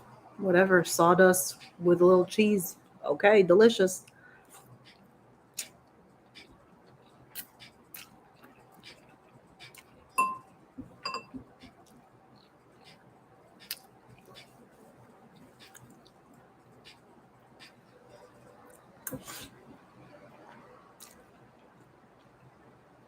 All right, you guys, I'm gonna go. It's been a 3-hour stream. I just want to relax. I want to watch Big Bang Theory. I'm in the mood to laugh. I'm tired. And then I'm probably just going to go to sleep because I don't have work tomorrow, but tomorrow's my last day before I have to work again. So, oh yeah, I'll show you my basil plant for those that wanted to see it. This is it. It's a little naked right now because I plucked a lot of leaves off, but this is her. This is my little basil plant. I left some leaves on so that it could photosynthesize the sun and grow big and strong. We'll use the powdered cheese for other things like fried mozzarella cheese sticks, or bulk up some meatballs or meatloaf. Oh yeah. Couldn't tell if it was just cheese you was cutting up or the noodles for the pasta. Oh gosh, no. No, we don't cut noodles. We don't cut noodles in this house. No. Refer to earlier in the stream when we talked about it. Took a lot of vitamins. Good. Basil is always yellow. Oh, yellow. Interesting. I would Google why your basil's yellow. Garlic bread, yeah. I make a terrible garlic bread. I have not found a recipe. Oh, your plant. I have not been. Ooh, I just got a nice little chunk of basil. Tasty. Thank you, plant. I have not found a good recipe yet to make garlic bread, although I have not gone out of my way to find a good recipe for garlic bread. So that's also my fault. Whoa, more lightning. All right, you guys. I'm going to go. I'm tired. I love you guys. But I'm going to go. We're going to finish Horizon Zero Dawn on Friday. I'm super excited because Horizon Zero Dawn Frozen Wilds. I think I'll definitely be able to finish it on Friday. And then after that, the following Friday, I'm working a double shift. I'm doing office hours and then I'm actually working as the hostess. So, yeah, because I got a new position at the same job doing office hours on Fridays, which is really great for me. But I'm going to help out and cover for a new hire that accepted the job and then turned around and changed their mind. So they need shifts covered. So I was like, I want employee of the month. So, okay, I will cover a shift and hopefully that'll earn me employee of the month. Yeah, so next Friday is going to be a little iffy. We're going to see. I'm starting school next week on Monday. So we're going to see what that's like. Stay tuned on my Instagram because you might see some cool clay stuff because I've got this intro to ceramics class. So maybe I'll be able to share some stuff with you guys on Instagram. And don't forget to check out my shop, aki.redbubble.com. That is where you can buy my t-shirts, or if you can't afford the t-shirts, because I know the price went up and it wasn't me. It was Redbubble. The base price of the t-shirts went up, and so automatically it bumped up the price of the shirts. I originally had like the least expensive shirt listed as $25, and it jumped up to $27. So I'm really sorry about that. That's out of my control. But what was I gonna say? But so if you can't afford like a $27 shirt, I understand. Times are hard. There's stickers. The stickers are really amazing quality. Love the transparent stickers. They're freaking awesome. And I think I'm gonna maybe do some like posters, or it depends on how big, like the quality of the image. I want to get a sample to see like, does it blow up large enough where it's not grainy and like, low quality image. If not, then maybe do like postcards because that's smaller. Anyway, I'm thinking about expanding into other items. So that's exciting. Yeah. But yeah. All right, you guys, I am going to go. Thank you so much for coming to the stream. I appreciate it. Watch the playback whenever you feel like making sauce. And again, I take 0 credit for the recipe. This is all Gianni's recipe, except I altered it. And yeah, you can use Afterpay. Oh, I forgot you can do Afterpay. Well, there you go. If you want a shirt, you can do Afterpay. They offer Afterpay on Redbubble, which is really great. Thank you, Adam. Thank you so much for reminding me about that. Yeah. So cool. Thank you guys so much for watching. I appreciate it. I will catch you guys Friday around the same time, 7 o'clock-ish, 7:30-ish, depending on me taking a nap and when I wake up. So that's why you should be subscribed, and you should put the notification bell set to all so that you know when I'm live on YouTube. Thanks, guys. Mwah. Have a great night. Huh? No. Wait, Adam, you have COVID? No. Do you? Wait, I'm not leaving until I find out.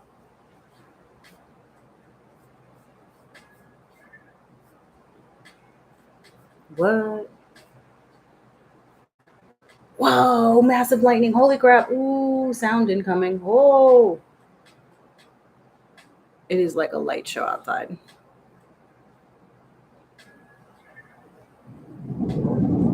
I know Triple X, you have COVID. Probably. You took a couple vitamins. No. Oh, okay, good. Okay, phew. All right. Well, Triple X, I hope you feel better.